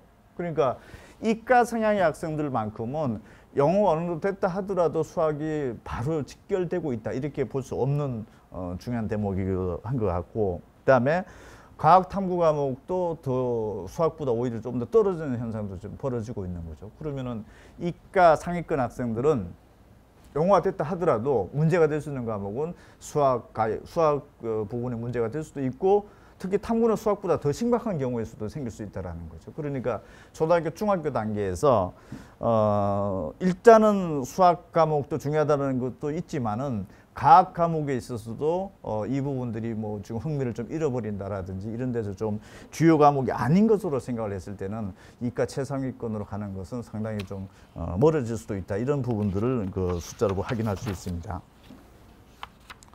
그 다음에 50페이지 뭐 전국 단위 자사고에서 뭐 영어가 1등급 냈을 때 나머지 과목들이 어떤 상관관계 이렇게 볼 수 있고, 53페이지 제가 잠깐 끝으로 보여드리고 제 시간 끝내겠습니다.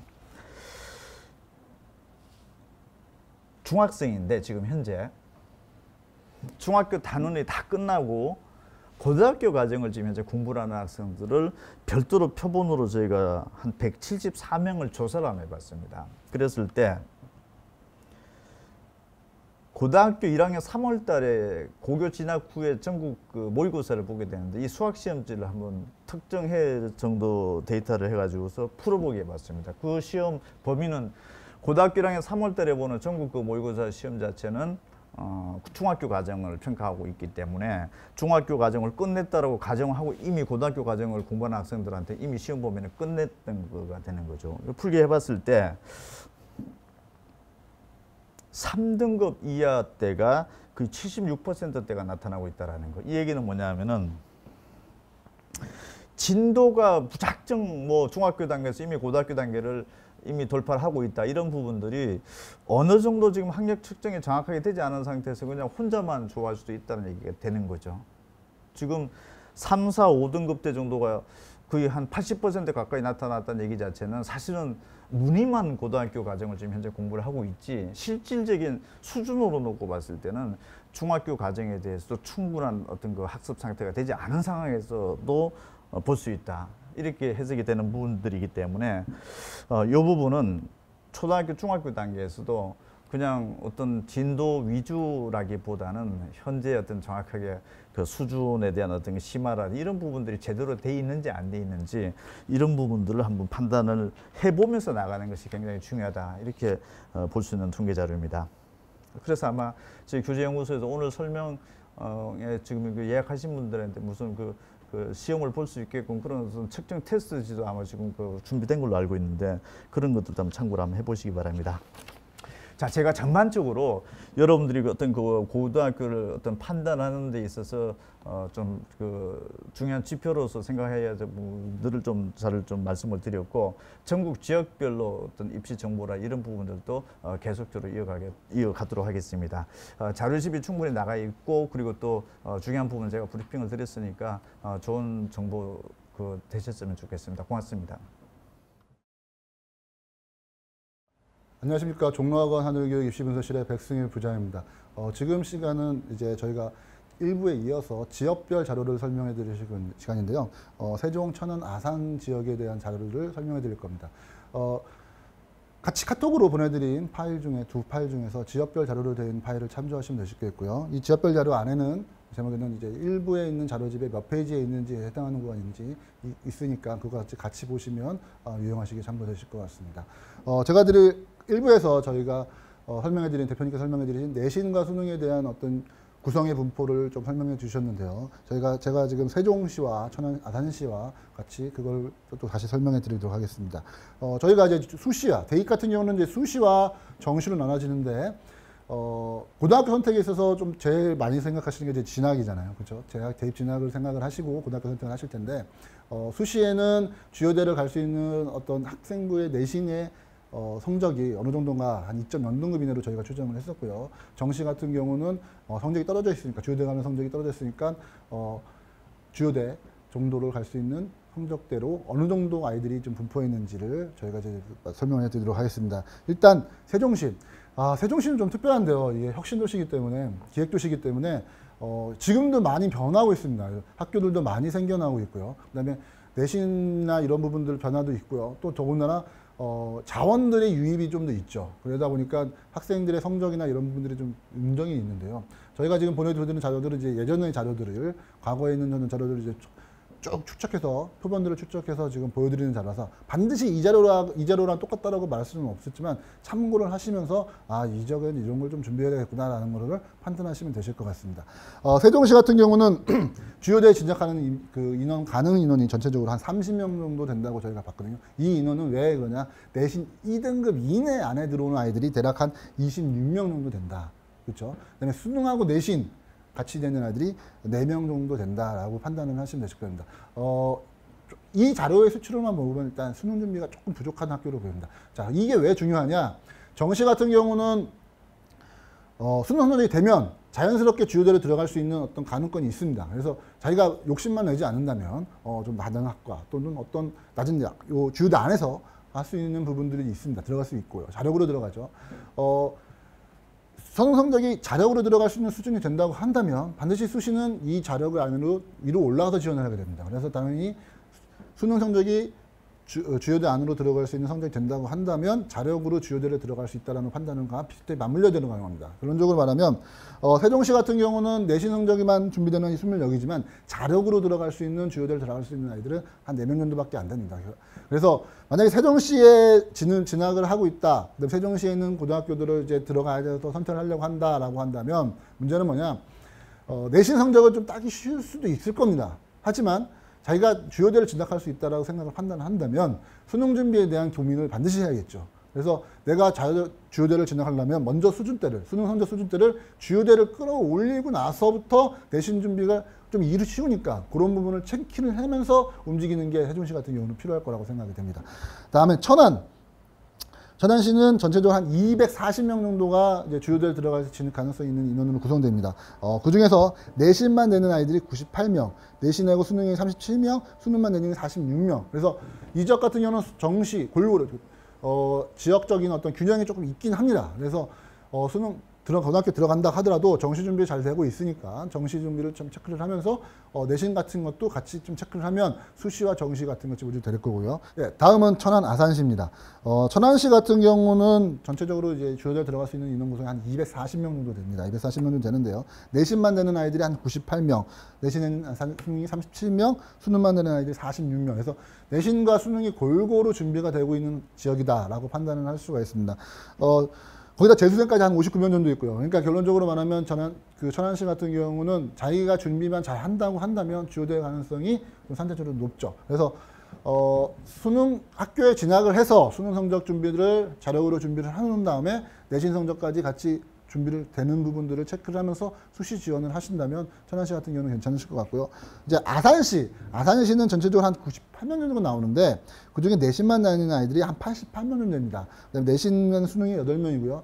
재수생은 2명밖에 안 됩니다. 그러니까 결론적으로 재수를 한다고 하더라도 주요대 진입 가능성이 좀 크게 부족하던 이유는 뭐냐면 첫 번째부터 수능만 준비한 학생들이 없었죠. 그래서 수능 준비가 고등학교 때부터 준비가 잘 안 되어 있기 때문에 재수를 한다고 해도 주력하기 힘든 상황입니다. 그래서 내가 아산시역 있는 고등학교를 진학하겠다라고 생각을 한다면 진학하기 전부터 내가 저기 가서 내신을 따겠다. 이거는 좀 이러고 쉬우니까 상대적으로 좀 쉽잖아요. 그렇죠? 그러니까 내가 저기 가서 수능 공부의 정리를 자력으로 갈 수 있는 주요대를 소수를 먼저 만들어 놓고 그 다음에 내신 준비를 하는 것도 비교적 상대적으로 쉬우니까 조금 더 신경 써가면서 준비를 하겠다라는 어떤 그런 판단을 하시면 되실 것 같습니다.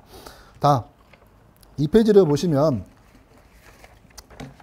아까 지역적으로 설명을 말씀드렸지만 그 지역 안에서도 고등학교별로도 상대적으로 다릅니다. 그래서 고교를 선택하시는 거는 뭐냐면 내가 이 지역에서 우리 아이는 내신이 좀 강한 습성이 있어. 이 아이는 수능이 강한 습성이 있어. 이런 식의 어떤 판단이 드실 겁니다. 그리고 그 안에서 어떤 고등학교를 어떤 고등학교 선택하시는지에 대한 부분들을 좀 체킹을 해보셔야 되는데요. 세종시 같은 경우는 2개 고등학교가 있는데 A고, B고 이렇게 좀 있습니다. 상위권으로. A 같은 경우는 내신만 11명, 내신에 수능이 2명 정도 있어요. 그러니까 어느 정도 다른 고등학교에 비해 상대적으로 정시 준비가 좀 되겠다는 거죠. 그러니까 2절 가게 되면 내신은 안 된다 하더라도 정시 같은 것도 같이 준비가 되기 때문에 그런 부분들을 좀 고민을 하시면 되시겠고요. 비고 같은 경우는 아예 내신만 되는 겁니다. 그러니까 내신은 잘 따기 쉽습니다. 근데 수능이 안 되는 겁니다. 이후의 문제는 좀 발생하겠는데 뭐냐면 내신만 된다고 다 되는 게 아니라 내신 2점 연등급 안에만 들어오도 주요대 들어가는 게 아니라 앞에서 말씀드렸다시피 비교과 활동, 그렇죠?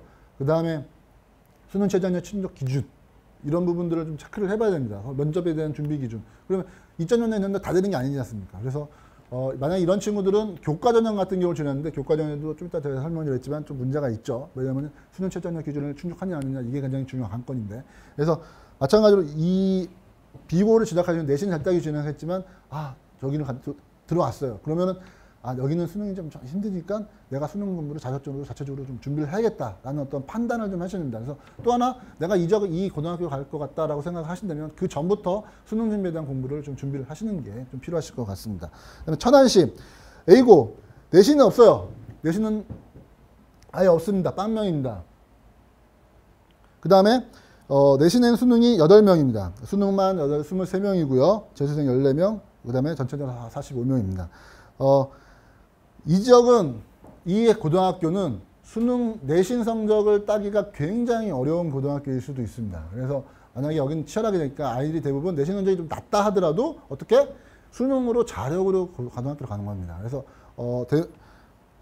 정시 준비가 잘 되어 있는 고등학교다라고 판단하시면 되시겠고, 반면에 F고 같은 경우는 내신만 9명, 그 다음에 내신엔 수능이 3명, 그 다음에 재수생 3명 이렇게 되어 있는데, 여기는 아까 말했지만 수능 준비가 좀 안 되어 있는 학교다라고 판단하시기 때문에 내신은 따기 쉽다. 그러면 교과 전형으로 아이가 갈 수 있는 부분들을 좀 고민을 좀 해보실 수 있는 고등학교입니다. 자, 다음 페이지를 보시면 아산시 체크만 해주시면 되실 것 같고요. 네. 제가 앞에서 말씀하셨지만 내신과 수능이 중요하다는 이유는 이제 이겁니다. 뭐냐면 일부에서 설명해드렸지만 내신으로 2.0등급 이내로 주요대 안으로 들어왔다고 하지만 수능 최저학력 기준 충족이 굉장히 중요합니다. 학생부 종합전형 같은 경우는 주요대에서 최저학력 기준 충족하는 그 반영하는 전형이 거의 없죠. 그 다음에 교과 전형, 다시 반면에 또 교과 전형 같은 경우는 최저학력 기준을 대부분이 다 최저학력 기준을 충족을 해야 되기 때문에 내가 내신 2등급 안에 들어온다 하더라도 최저학력 기준을 충족하는 부분을 체크를 해봐셔야 됩니다. 세종시 같은 경우는 30명이 2등급 이하를 충족하지만 내신 2.0을 충족하지만 세계 2등급 이내, 그렇죠? 보편적으로 평범한 최저학력 기준이 세계 2등급 이내는 6명 정도밖에 충족 안 됩니다. 결론적으로 말하면 세종시에 지원하시면 내신 준비가 되어 있는 학생들 같은 경우는 수능 최저 충족 여부를 좀 체크를 해보셔야 됩니다. 80% 정도가 지금 안 되고 있는 상황입니다. 그다음에 천안시는 135명이 지금 결론적으로 지금 2.0 안에 들어왔지만 세계 2등급 이내는 한 52명, 38%. 여기도 마찬가지 한 60% 정도는 안 된다는 얘기죠. 그러면 이 60%가 안 되기 위해서는 어떻게 됩니까? 미리 좀 준비를 하셔야 될 필요가 있다라고 판단을 하셔야 됩니다. 자, 5페이지. 5페이지는 이제 1.5등급 이내 인원 중에서 정시전 또 이렇게 내신 1.5등급, 그 다음에 정시로 의대를 가는 최상위권이죠. 의대를 가는 아이들이 몇 명이나 분포를 했는데 세종시는 내신 1.5등급 안에 3명 정도밖에 없는데 수능은 거의 없네요. 그러니까 아까 말씀하셨듯이 여기는 좀 혁신도시라서 좀 변형이 좀 있을 수 있는 곳이기 때문에 지금은 좀 다를 수도 있을 거라고 판단해야 됩니다. 그래서 만약에 세종시에 살고 계시는 분들은 수능 분비에 대한 부분들을 좀 체크를 하시면 되실 것 같고, 천안 아산도 한번 체크를 해보시면 되실 것 같습니다. 6페이지. 일반고 기준 1.5등급 이내 의대 충족 기준. 그러니까 4개 등급합. 아까는 2개 등급합, 3개의 2등급이었죠. 근데 이거는 4개 등급합, 의대이기 때문에 좀 더 셉니다. 그래서 1.5등급 이내를 들어오는데, 세종시 같은 경우는 3명이지만 아까도 수능이 없었던 부분들이 있기 때문에 이 부분들 체크를 하면서 좋겠고요. 천안시는 13명 정도가 2.5 안에 들어옵니다. 근데 수능 최저학력 기준을 충족하는 1명 됩니다. 12명은 수능 최저학력 기준 때문에 의대를 지원할 수가 없는 겁니다. 의대 같은 경우는 수시로 뽑지만 80% 정도가 수능 최저학력 기준을 적용을 하고 있습니다. 그렇기 때문에 의대를 지원하신다고 생각하시는 분들은 내신 준비를 1.5 안에 타이트하게 준비하시면서 수능 최저학력 기준 4개 등급합 5 정도까지는 좀 맞춰주시는 게 좀 필요하실 겁니다. 다음 7페이지. 7페이지는 뭐냐면 서울대 같은 경우는 수시를 학생부 종합전형으로 다 선발을 합니다. 그래서 학생부 종합전형의 특징을 가장 알 수 있는 자료인데요. 2.0, 1.5 등급 이내, 2.0 등급 이내 왔을 때 어느 정도로 서울대를 갈 수 있느냐, 이 부분들을 좀 지적별로 좀 체크를 해봤는데요. 세종시가 지금 2020년도에 서울대 수시학교들 6명 정도를 보냈습니다. 6명 정도인데 1.5 이내가 내신 등급 13명, 약간 2.0에 30명이죠. 그럼 결론적으로 세종시에서 6명, 보냈던 일반고에서 6명을 보냈던 이 안에 들어가려면 결론적으로 1.5보다는 좀 더 타이트하게 준비를 해야겠다는 거죠. 그래서 1.2, 1.1 당연하겠죠, 이거는. 그 정도 안에까지는 준비를 해 놓으시는 게 좀 필요하시다라고 생각하시면 되실 것 같고요. 천안 아산 자료 확인해 보시면 되실 것 같습니다. 8페이지. 저희가 이제 2007학년도와 2020학년도의 서울대 합격자를 좀 조사해 봤습니다. 2007학년도는 정시 비율이 50% 넘었을 때고요. 2020학년도는 이제 한 20%가 정시 비율일 때, 그죠. 수시가 높았을 때. 어느 정도의 명문고들이 좀 변동이 있느냐 하고 조사를 해 봤습니다. 세종시 같은 경우는 일단 세종고가 1명 정도 났었느냐, 2007학년도에. 그 다음에 지금 3명, 2명 정도로 세종고, 아름고, 두루고 이렇게 나왔습니다. 그래서 수시와 정시를 골고루 준비하는 학교들이 어떤 것인지 체크를 하시면서 확인해 보시면 되겠고요. 천안시는 좀 바뀌었죠. 천안중앙고가 7명 정도로 많이 보냈고요. 그 다음에 복자고 6명, 5명, 2명, 1명. 근데 2024년도 보시면은 6명, 2명, 1명 이렇게 되어 있습니다. 그래서 무슨 말이냐? 정시가 많을 때는 이 친구들은 2007학년도는 정시를 준비를 하기 위해서 학교들이 이제 막 노력을 했었죠. 근데 수시로 많아지면서 어떤 학교들은 수시 준비가 좀 미약한 바람에 떨어지는 학교도 있고요. 또 반면에 또 정시 준비를 더 강하게 해가지고 좀 더 올라가는 학교가 있습니다. 그래서 이번에 보시면 2018년에 보시면 복자고가 6명, 2명, 1명 이렇게 정도 됐다는 거는 복자고를 제외하고 나머지 대부분 수시와 정시에 대한 어떤 비율 준비가 좀 안 돼 있는 학교일 수도 있다라는 판단이 좀 들기는 합니다. 자, 아산시는 없었습니다. 2007학년도에. 근데 2028년도에 그나마 2명, 1명 정도가 발생됐다는 것을 확인하시면 될 것 같습니다. 자, 9페이지. 자료집, 저희 자료집 1부 자료집 48페이지에 해당을 내는데요. 아까 무슨 말씀 하셨냐면 수능 난이도의 유불리를 분석을 했습니다. 그래서 어느 정도 난이도가 된다. 그래서 서울시를 분석하시는데요. 저희가 이제 세종 아산시 비교를 했는데 서울시랑 비슷한 영향이 나왔습니다. 그래서 1등급 비율이 4.34, 제일 어려웠을 때가 2012년도고요. 왜냐면 18.40 제일 어려웠을 때가 2012년도입니다.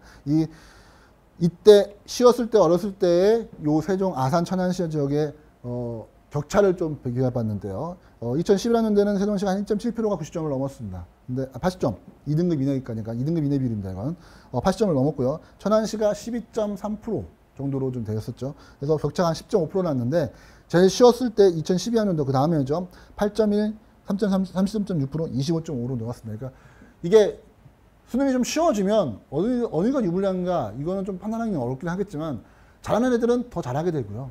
못하는 아이들은 거기서 그냥 비슷하게 조금 더 올라가는 성적입니다. 그래서 격차가 더 벌어질 수밖에 없는 겁니다. 그래서 그런 부분 좀 체크를 하시면 되겠고 이상으로 지역별 자료를 설명을 마치도록 하겠습니다. 감사합니다.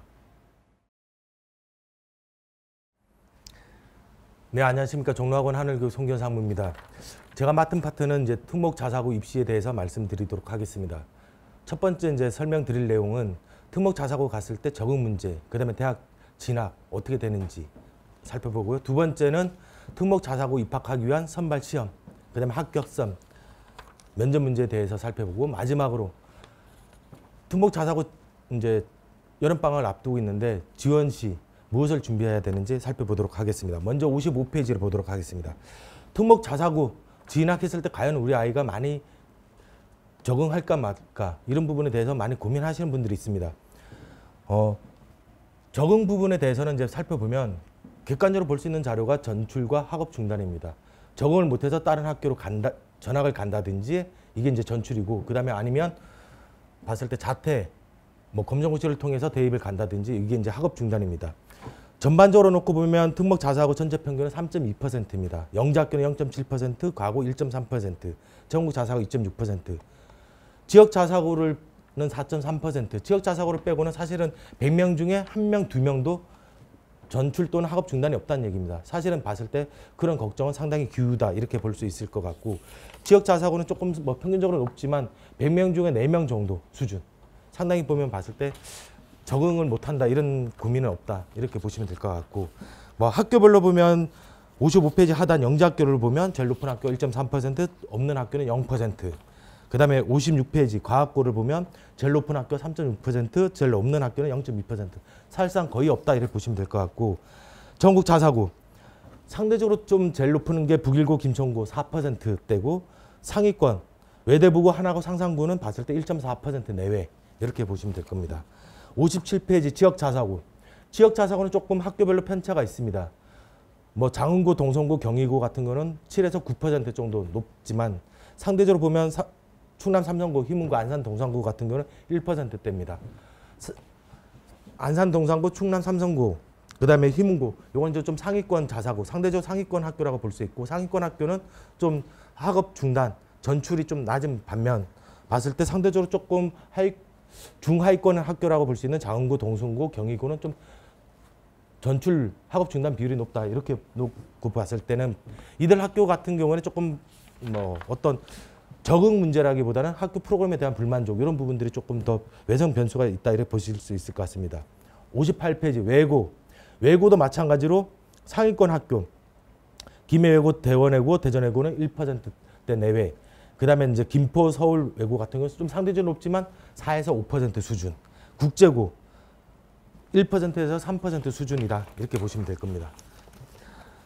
그래서 전반적으로 봤을 때는 특목 자사고 갔을 때 우리 아이가 적응 잘할 거냐 못할 것이냐, 전출과 학업 중단으로 놓고 봤을 때는 염려를 안 해도 된다 이렇게 보시면 될 것 같습니다. 59페이지 특목 자사고로 갔을 때 대학 진학 과연 봤을 때 안심해도 될까 안 될까 이런 부분에 대해서 고민이 많으실 건데, 영재학교를 놓고 보면 2020학년도 기준 1위부터 1위 서울대, 카이스트, 연세대, 고려대, 한양대 진학자가 687명 정도 됩니다. 전국 영재학교 선발 인원이 789명인 걸 감안했을 때 87%가 이들 탑5 대학에 간다 이렇게 보시면 됩니다. 100명 중에 87명은 서울대, 카이스트, 연세대, 고려대, 한양대를 간다. 그 다음에 탑10 대학은 성균관대까지 했을 때 808명, 789명을 어찌 보면 상회합니다. 그만큼 봤을 때 진학 실적에서 자유롭다. 모집 인원을 상회하는 부분은 다시 재도전하는 부분 일부 학생들이 있기 때문에 나타난 현상이다 이렇게 보시면 될 것 같습니다. 60페이지 과학부 제일 많이 가는 학교는 2020학년도 기준으로 카이스트, 서울대, 포항공대, 유니스트, 고려대. 탑5 학교가 한 817명, 전체 과학고 선발인은 전국에 1600명 정도입니다. 약 절반 정도가 탑5 대학에 간다. 그 다음에 연세대, 서강대, 중앙대, 한양대, 성균관대까지 했을 때 탑10, 약 70%, 10명 중에 7명은 탑10 대학 정도에 들어간다 이렇게 보시면 될 겁니다. 그만큼 봤을 때 영재학교는 거의 진학에서 자유롭고 과학고도 조금은 영재학교만큼 못하지만 그래도 진학에서는 봤을 땐 좀 자유롭다 이렇게 보시면 될 것 같습니다. 외고 국제고 2020학년도 기준으로 봤을 때 제일 많이 가는 거 고려대, 한국외대, 연세대, 성균관대, 경희대 탑5 대학에 가는 게 한 15% 정도 되고요. 그 다음에 서울대, 중앙대, 이대, 숙명여대, 서강대 탑10 정도가 봤을 때 34.6%, 100명 중에 34등 정도가 전국 평균으로 봤을 때 이들 대학에 간다 이렇게 보시면 될 것 같고, 뭐 상위권 외고냐 하위권 외고냐에 따라서 좀 편차는 있지만 평균적으로는 그 정도 수준이다 이렇게 보시면 될 것 같습니다. 61페이지 자율고 부분은 이제 뭐 봤을 때 자사고도 포함되지만 자율형 공립고도 포함되기 때문에 이 부분은 체크해 보시면 될 것 같습니다. 62페이지 우선 뭐 특목 자사고 진학 후에 대입 진학 실적을 놓고 보면 영재학교 아까 때 보면 정원을 상회할 만큼 탑10 대학에서 진학이 자유로웠던 걸 볼 수 있고, 과학고 10명 중에 7명이 탑10 대학을 가고, 외국 국제고를 보냈을 때 10명 중에 3등, 4등 정도는 탑10 대학에 갈 수 있구나 이런 정도 생각하시고, 진학했을 때 우리 자녀분의 학업 수준, 내신을 그 정도 수준을 들어오든지 아니면 수능을 봤을 때 그 정도 수준을 들어오든지 좀 강구하는 부분이 필요하지 않을까 이렇게 보시면 될 것 같습니다. 62페이지 특목 자사고 선발 방법. 우선 이제 봤을 때 대입 일정을 간략하게 말씀드리면 금년도 입시 일정은 코로나19가 좀 영향을 미치고 있습니다. 대입이 뭐 첫 번째 영향을 미쳤고요. 대입 수능이 봤을 때 2주 연기됐습니다. 그래서 당초 발표된 게 11월 19일이지만 2주 연기해서 12월 3일. 최근에서는 보기 힘들게 12월 달 수능을 보게 됩니다. 그래서 이거는 뭐 수시를 쓰든 정시를 쓰든 모든 학생들이 수능을 대부분 학생들이 보고 있다 이렇게 보시면 될 것 같고, 그 다음에 이제 수시 원서 접수. 수능 보기 전에 수시 원서 접수를 먼저 합니다.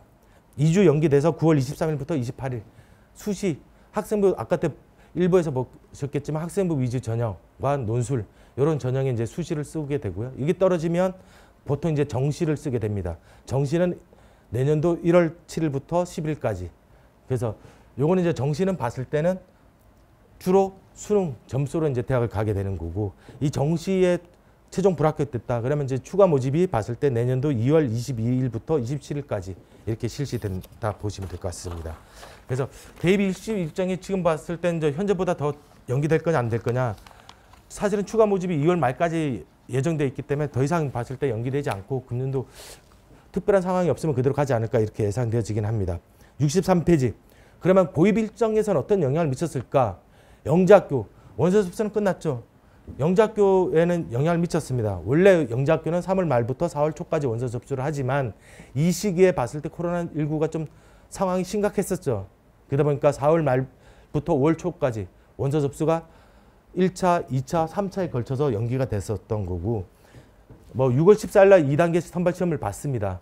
뭐 뒤에 반응이 다시 말씀드리겠지만 전반적으로 봤을 때는 문제 난이도는 쉬웠지만 봤을 때 시간이 부족했다. 뭐 이런 평들이 많았었습니다. 3단계 시험. 뭐 6월 14일 날 본 친구들이 8월 초에 이제 3단계 과학 캠프를 보게 되고요. 요거는 이제 봤을 때 뒤에 자세히 뭐 과학 캠프 면접에서 얘기를 드리도록 하겠습니다. 영재학교 입시 일정이 이제 최종 8월 초에 합격자 발표가 끝나면 과학고는 8월 중순부터 뭐 9월 초까지 원서 접수를 하게 되고, 면접은 11월 달, 그 다음에 합격자 발표는 12월 달에 이루어지게 됩니다. 64페이지 외고 과학고 입시까지는 정기입니다. 정기가 끝나면 외고 국제고 자사고는 입시 일정이 같습니다. 지역이 같으면 대부분 같고요.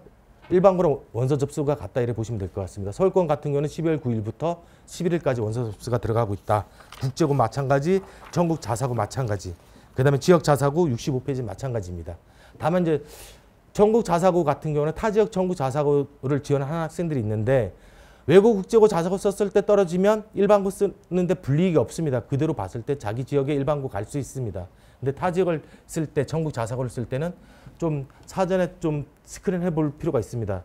그 학교에 떨어졌을 때 자기 지역 일반고에 가는데 좀 불편함이 있는지 없는지. 대부분 불편함이 없는데 그래도 돌다리를 두들겨 놓는 심정에서 체크를 해 놓으시는 게 좋지 않을까 이렇게 봅니다.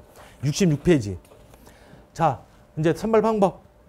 중요한 건 봤을 때는 외고, 국제고, 자사고, 그 다음에 과학고는 내신이 중요합니다. 여러분들이 봤을 때 곧 있으면 이제 기말고사, 3학년 1학기 기말고사를 볼 텐데 3학년 1학기 기말고사 과학고 끝났다고 안심할 게 아닙니다. 서울권 같은 경우에는 3학년 2학기 내신이 반영됩니다. 그 다음에 인천, 경남, 대전 같은 경우 3학년 2학기 내신이 반영되기 때문에 과학고 원서 접수 썼다고 해서 3학년 2학기 수학과학 내신 소리하면 안 됩니다. 이 부분 체크해 주시고요. 외고, 국제고, 자사고는 12월 달에 원서 접수를 하기 때문에 대부분 학교가 3학년 2학기 내신까지 반영합니다. 그렇기 때문에 3학년 2학기 중간고사, 기말고사 신경 써야 되고 실수를 했을 경우에 자칫 그동안 준비했던 지원 전략에서 차질이 빚어질 수 있다 이렇게 보시면 됩니다. 67페이지 전국 자사고 김천고, 포항제철고, 상산고, 민사, 광양제철고 최종 모집 요강은 아직 2021학년도 요강은 안 나왔습니다. 안 나왔지만 전년도 기준으로 놓고 봤을 때는 김천고, 포항제철고, 상산고 그 다음에 광양제철고는 3학년 1학기까지 나머지 학교들은 3학년 2학기 내신까지 반영되기 때문에 이 부분에 대해서 체크를 하실 필요가 있다. 이렇게 보시면 될 겁니다. 68페이지. 자, 금년도 중3 학생들은 학생 수가 전년에 비해서 서울권은 9.2%가 감소합니다. 전국적 평균으로 봤을 때는 전년도에 비해서 3만 명이 감소하기 때문에 약 7%가 감소합니다. 전반적으로 학생 수가 감소하면 경쟁률에서는 하락 요인이 발생되고 있는 겁니다. 뭐 영재학교 원서 접수 끝났지만 봤을 때 전반적으로는 전년도에 비해서 10% 정도 떨어졌습니다. 학생 수 감소에 보다 좀 더 떨어졌다. 이렇게 볼 수 있고요. 선호도가 감소했다기보다는 저희가 봤을 때는 좀 어떤 코로나 상황에서 원서 접수가 들어갔던 게 영향을 미치지 않았을까 이렇게 보긴 합니다. 그래서 뭐 이게 나머지 이제 69페이지 과학고, 그 다음에 외고, 국제고, 전국 자사고, 72페이지 지역 자사고 경쟁률이 있는데 대부분 보면 과학고는 선호도가 올라갔기 때문에 전년도보다는 조금 소폭 올라가지 않을까 보긴 합니다. 학생 수 감소가 영향이 있지만 그래도 선호도 상승 부분은 경쟁률 상승 요인의 부분이기 때문에 뭐 유지 또는 소폭 증가하는 학교들이 나타나지 않을까 이렇게 보고요. 그 다음에 외고, 국제고, 자사고 같은 경우에는 전반적으로 봤을 때 학생 수 감소 영향을 미칠 거다. 다만 현재 고등학교 2학년 이하 학생들부터는 정시 40%로 증가됩니다. 외고, 국제고, 자사고 하면 이제 보통은 수능에 강한 학교로 알려져 있죠. 이 학교들 과연 봤을 때는 수능에 강한 학교이기 때문에 이 학교들에 대해서 지원이 얼마큼 높아질 거냐 이렇게 볼 수 있는데 그동안 과거 경험치로 놓고 보면 외고, 국제고는 경쟁률이 높지 않습니다. 전국 단위 자사고도 높지 않은 편이고 그래서 크게 뭐 급상승하거나 그러지는 않지 않을까 이렇게 보기는 합니다. 아마 지켜보면은 비슷한 양상이 나타나지 않을까 이렇게 예상을 하면서 한번 여러분들도 자료를 점검해 보시기 바랍니다. 73페이지 특목 자사고 선발 방법. 일단 영재학교 지금 진행되고 있지만 중학교 2학년 이하 학생들은 내년부터 원서 접수를 할 수 있죠. 중학교 2학년뿐만 아니라 중학교 1학년도 지원 가능한 학교입니다. 제일 중요한 건 1단계 서류평가에서 제한이 있느냐 없느냐. 제한이 있으면 당연히 경쟁률이 줄 수밖에 없는 학교겠죠. 그래서 비교과 우수한 학생들은 제한이 있는 학교. 대전과고, 한국과학영재학교, 세종과학예술영재학교를 뭐 지원하면 되는 거고 대부분 그렇지 않은 친구들은 제한이 없는 학교에 지원하는 게 유리하겠죠. 제일 중요한 거는 2단계 영재성 검사 및 창의적 문제결력 검사입니다. 이 시험으로 180명에서 뭐 1.5배수, 학교별로는 2배수까지 선발합니다. 그러니까 대부분 지원자가 1000명, 2000명 넘는 인원들이 다 2단계 시험에서 떨어진다 이렇게 보시면 될 것 같고 그걸 통과한 친구들이 이제 지금 보면 금년도 중3 같은 경우는 3단계 8월 달에 시험 보는 과학 캠프를 앞두고 있는 상황이죠. 이걸로 최종으로 선발한다 이렇게 보시면 될 것 같고 과학고는 서류평가 및 출석 면담 1단계, 그 다음에 2단계 소집 면접으로 뽑는데 제일 중요한 건 봤을 때는 출석 면담 부분이 좀 중요하지 않을까 저는 개인적으로 보면서 출석 면담에서 주로 이루어지는 게 면접에 대해서 집중적으로 체크가 이루어지기 때문에 이 부분이 중요하지 않을까 생각합니다. 74페이지 외고 국제고 1단계 영어 내신, 2단계 면접입니다. 1단계 영어 내신 안 되면 2단계 면접을 못 봅니다. 영어 내신으로 1.5배에서 2배수를 선발합니다. 그러니까 영어 내신이 보통 보면 대부분 학생들이 우수한 학생이고 경우에 따라서는 동점자 4점까지 들어갑니다.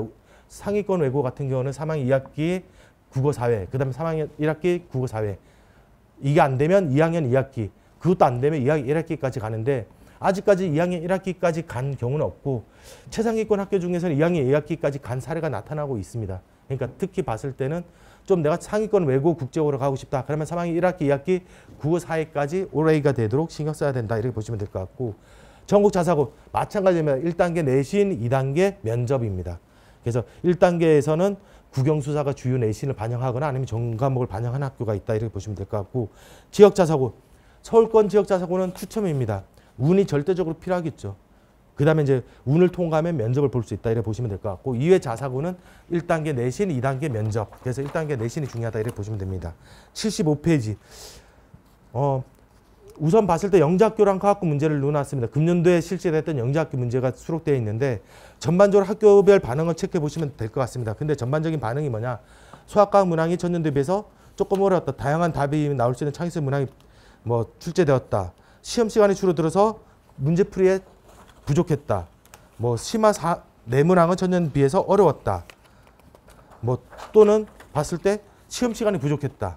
뭐 이런 평들이 제일 많습니다. 전반적으로 놓고 보면 특징이 뭐냐?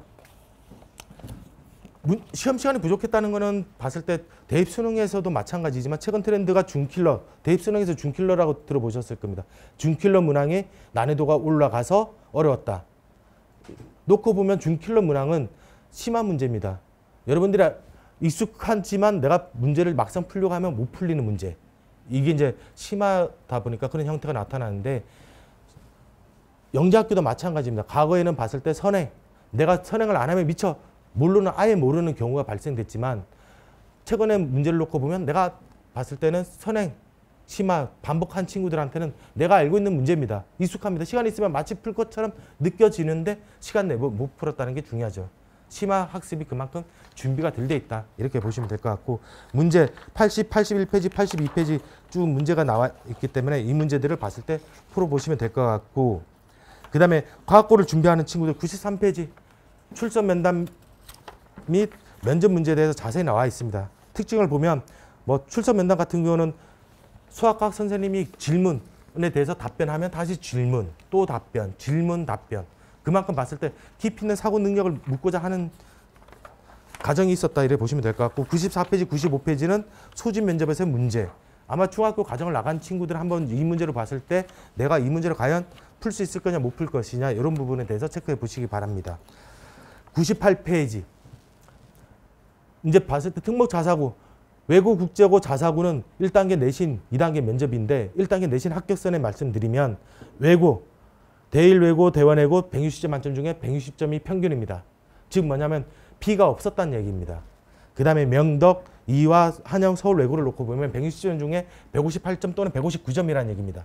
한 학기라도 영어를 봤을 때 A 받으면 40점, B를 받으면 36점, 4점 감점입니다. 즉 B를 받은 친구들이 거의 없다는 얘기겠죠.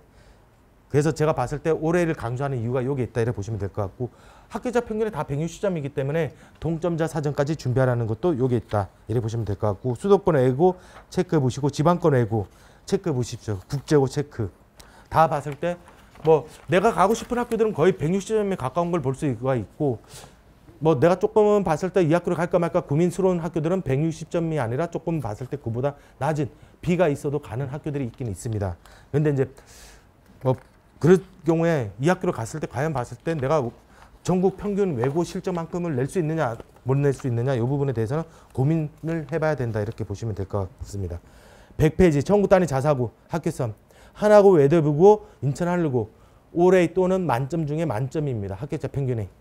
그러니까 국영수사가 전국 단위 자사고 지원하려고 하는 친구들은 국영수사가 봤을 때 2학년 1학기, 2학년 2학기, 3학년 1학기, 3학년 2학기 올해를 다 받도록 해야 됩니다. 그래서 3학년 2학기 내신도 특별하게 신경 써야 되는 거고, 전과목 정말로 봤을 때 안타깝게 실수를 한 친구들이 있습니다. 봤을 때 이제 3학년 2학기 예를 들어서 뭐 B를 받았다 한 개, 뭐 국영수사가면 치명적이겠지만 기술 과정이다. 그러면 봤을 때는 쓸 수 있는 부분도 분명히 있다 이렇게 보시면 될 것 같고, 지역 자사고 체크해 보십시오. 그 다음에 101페이지.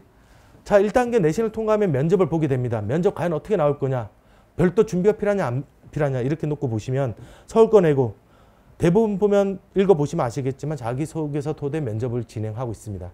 그래서 사전에 봤을 때 뭐 이거에 대해서 많은 준비가 있기보다는 자기소개서를 철저하게 쓰고 그 대해서 실제 면접 보기 전에 한 봤을 때는 뭐 일주일 전에 한 연습을 몇 번 한다든지 이렇게 하면 크게 문제는 없지 않을까 이렇게 생각되어집니다.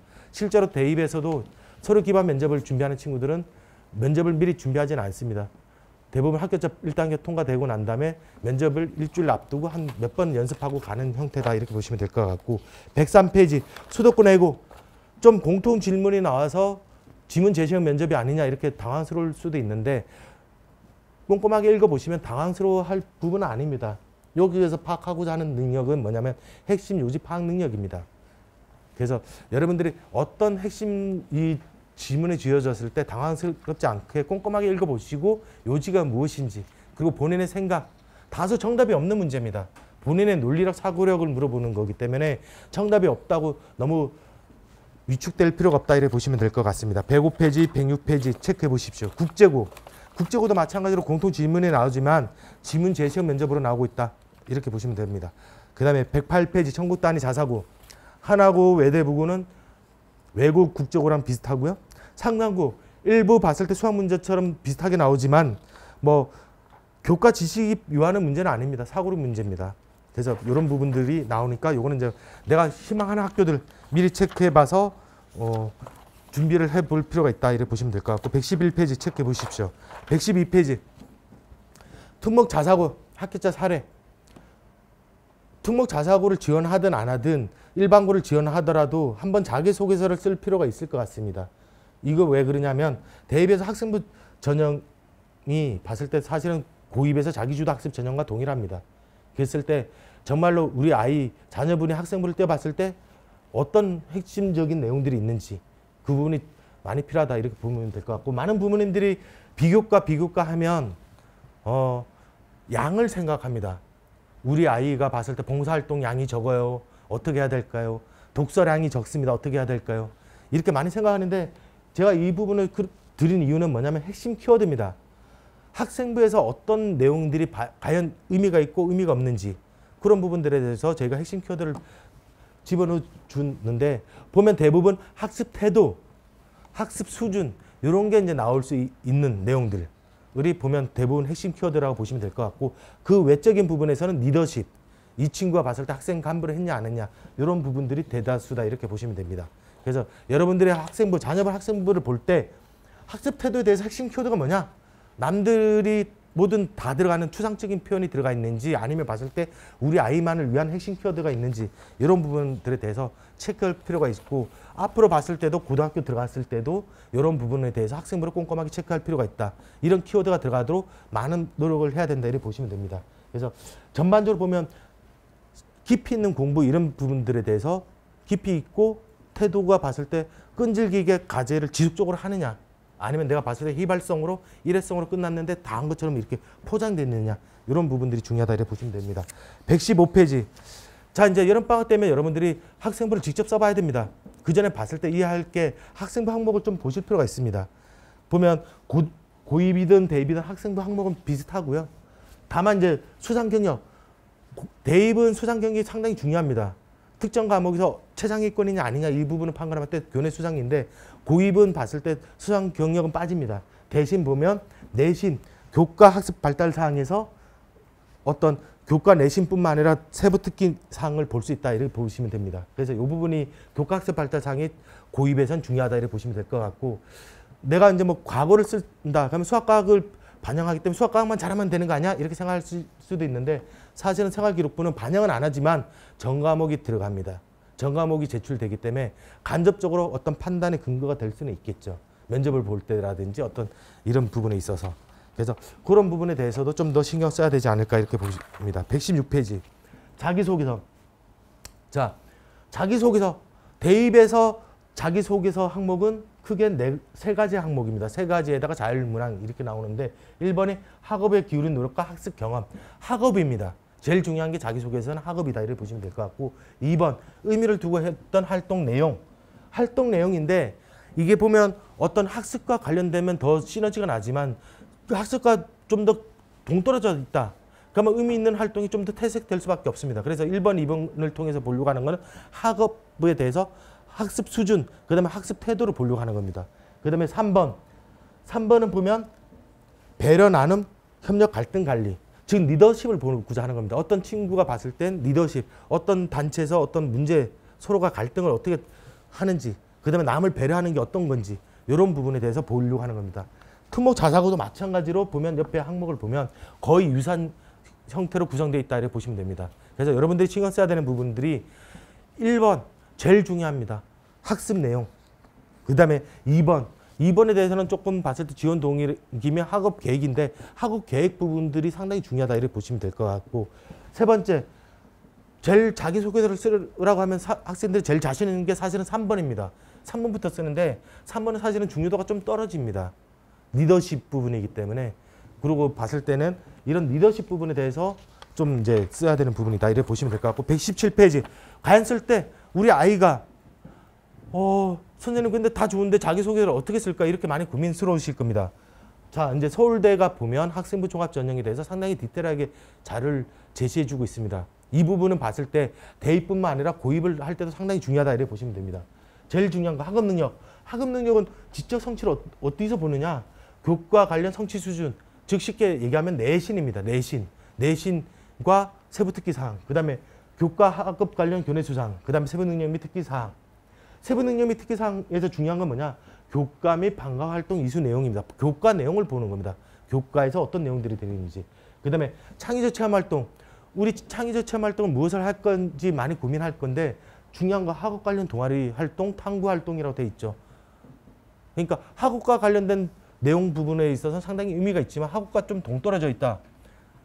그걸 창의적 체험 활동에서 1번에다 녹여 넣는다. 상당히 좀 봤을 때는 난관이 있겠죠. 두 번째, 중요한 거 학업 태도, 학업 관련 교내 수상, 그 다음에 창의적 체험 활동. 지적 호기심이 묻어나와야 됩니다. 동아리 활동, 학내 활동 참여도를 하더라도 우리 아이가 봤을 때 자녀분이 학습 태도가 봤을 때 어느 태도로 보여주느냐. 이 부분이 중요하다고 보시면 되겠죠. 세부 능력 및 특기 사항에서도 중요한 거, 학업 능력도 중요하지만 수업 참여도, 태도, 수업에서 봤을 때 수업 시간에 주는지 안 주는지, 그리고 수업을 봤을 때 질문을 많이 하는지 안 하는지, 또 봤을 때 풀이 과정에 대해서 다른 해법을 제시하는지 안 하는지, 이런 부분들에 대해서 많이 좀 녹여 들어가 있다 이렇게 보시면 될 것 같고, 그 마지막으로 보면 이제 리더십. 리더십은 봤을 때는 뭐 소재입니다. 봉사활동, 동아리 활동 이런 건 소재로 활용될 수 있는 부분일 거고요. 근데 중요하게 나타나야 되는 부분은 이 친구가 봤을 때 리더로서의 소양, 이런 부분이 충분히 묻어나야 된다 이렇게 보시면 될 것 같습니다. 다음에 밑에 보시면 학업 능력, 학습 태도, 학업의 소양 이렇게 나눠 있는데, 학업 능력을 보여주기 위해서 어떻게 되느냐? 우선 학업 능력이 고르게 나타나고 있다는 걸 보여줘야 됩니다. 서류에서 안 보이면 본인이 봤을 때 자기소개에서 어필을 해줘야 되는 거죠. 그 다음에 깊이 있는 이해를 바탕으로 한 지식을 갖추고 있는지. 학생부에서는 깊이 있는 이해를 갖춘 지식이 잘 안 보일 수가 있습니다. 그러면 자기소개를 토대로 내가 구체적 사례를 들어서 난 이 부분에 대해서는 이런 사례를 통해서 깊이 있게 공부했다는 내용을 보여줘야 되는 거겠죠. 그 다음에 학업태도, 지속적이며 적극적으로 하고 있느냐. 중요하죠. 그 다음에 호기심 및 도전적 태도가 나타나고 있느냐, 자기주도적으로 하고 있느냐, 내가 스스로 봤을 때 어려운 문제를 찾아서 공부하고 있느냐, 안 찾아서 하고 있느냐, 이런 부분들이 중요하다 이렇게 보시면 될 것 같습니다. 마지막으로 끝으로 이제 간략하게 말씀드리면, 자기소개서. 그래도 어렵습니다. 자, 이제 서울대가 제가 제시한 건 아니고 서울대가 제시한 겁니다. 자기소개서 어떻게 작성하느냐. 제일 중요한 거, 내가 그동안 해왔던 활동에 대해서 메모지에 다 적어보세요. 다 적는 게 중요하다. 그리고 그거에 대해서 각각의 의미를, 내가 스스로 의미를 부여해 봤을 때 의미를 부여해주고, 왜? 처음부터 내가 무엇을 써야 될지 압축하려고 하면 많은 고민이 있을 겁니다. 그렇기 때문에 다양한 활동을 다 적시를 해주고, 그 중에서 봤을 때 본인이 이제 추려 나가야 되는 작업을 해야 됩니다. 그랬을 때 가장 의미 없는 것부터 제거를 해 나가십시오. 그랬을 때 이제 보통은 보면 사례를 몇 가지를 들 거냐. 앞에서 나왔죠. 대입에서 의미 있는 활동 3가지 이내라고 있잖아요. 그러면 여러분들이 봤을 때 의미 있는 활동 사례 또는 이런 거를 3가지 이내를 압축해서 써 나가는 게 자기소개서다 이렇게 보시면 될 거죠. 안 그러면 봤을 때 이 이상 많다 하면 단순 사실 나열이 될 수 있습니다. 단순 사실 나열 하지 말고 과정이나 어떻게 공부했는지 그 내용을 나타내라 이렇게 보여져 있고, 구체적 경험이나 일화가 없으면 사실은 다 허황된 추상적인 얘기가 될 수밖에 없습니다. 그러니까 이 구체적이나 경험 같은 경우는 이런 부분에 대해서 내가 깊이 있는 공부를 했다.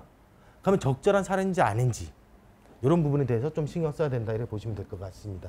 뭐 마지막으로 봤을 때는 서울대 지원자 가장 많이 읽은 책, 뭐 여름 방학 동안 봤을 때 자기소개서 쓰는 것도 중요하지만 독서 부분도 봤을 때는 뭐 들어보셨을 겁니다. 수능에서 봤을 때 비교과 뭐 독서 지문이 어렵다 이런 부분들이 많이 될 거고, 그다음에 논리력 중요하다. 근데 독서 부분이 좀 그런 부분에서는 좀 많이 다양한 독서를 하는 게 도움이 되지 않을까 생각하고 제가 적시를 해드렸습니다. 뭐 끝으로 이제 봤을 때 뭐 정리를 해드리자면, 특목 자사고에서 이제 제일 중요한 거는 과학고 영재학교는 봤을 때 과거 선행보다는 심화 공부를 많이 물어보고 있는 추세로 가고 있다. 깊이 있는 공부를. 그래서 내가 알고 있더라도 시간이 부족해서 못 푸는 거, 심화가 안 됐기 때문에 못 푼다 이렇게 생각하시면 될 것 같고, 두 번째, 과거 영재학교가 아니라 특목 자사고를 외고 국제고 자사고를 쓰려고 한다 하면 제일 중요한 게 1단계 내신입니다. 근데 내신을 갖추면 모든 친구들이 내가 모두 다 갖췄다고 생각하는데 사실은 내신은 지원자가 대부분 기본이다. 이래 보시면 될 것 같습니다. 그래서 내신이 봤을 때 기본으로 갖추고, 그 다음에 봤을 때 내가 이거에 대해서 내신 외에 진학했을 때 과연 봤을 때 어떤 깊이 있는 자신감을 가지고 갈 거냐, 공부를 할 거냐, 이 부분에 대해서도 고민을 많이 해보시는 게 중요하다. 이렇게 보시면 될 것 같습니다. 그래서 전반적으로 보면 앞에서도 그랬고 수능, 뭐 내신이 잘 나오지만 수능이 안 나오는 학교, 그 다음에 내신 안 나오지만 수능이 잘 나오는 학교, 어느 학교가 봤을 때 진학 실적이 좋은지 이 부분도 많이 체크해 보셨을 거고, 그 다음에 특목 자사고에서도 평가하려고 하는 친구들이 서류에서도 전반적으로 보면 얼만큼 깊이 있는 공부한 친구냐, 이런 부분들에 대해서 많이 평가를 하고 있는 부분이다. 이런 걸 항상 염두를 두시면서 앞으로 봤을 때는 이제 뭐 기말고사 뭐 좋은 결과 있으시길 바라고, 여름방학 동안 봤을 때 좀 더 깊이 있는 좀 집착을 가질 수 있는 계기가 이를 좀 마련해 주는 게, 그렇지 않은 학생들이라면 요 기간을 맞이해서 좀 공부를 할 수 있는 컨디션을 갖춰 놓는, 습관을 갖춰 놓는 게 상당히 중요합니다. 그런 학생이 좀 되는 시간이 됐으면 좋을 것 같습니다. 이상으로 마치도록 하겠습니다. 감사합니다.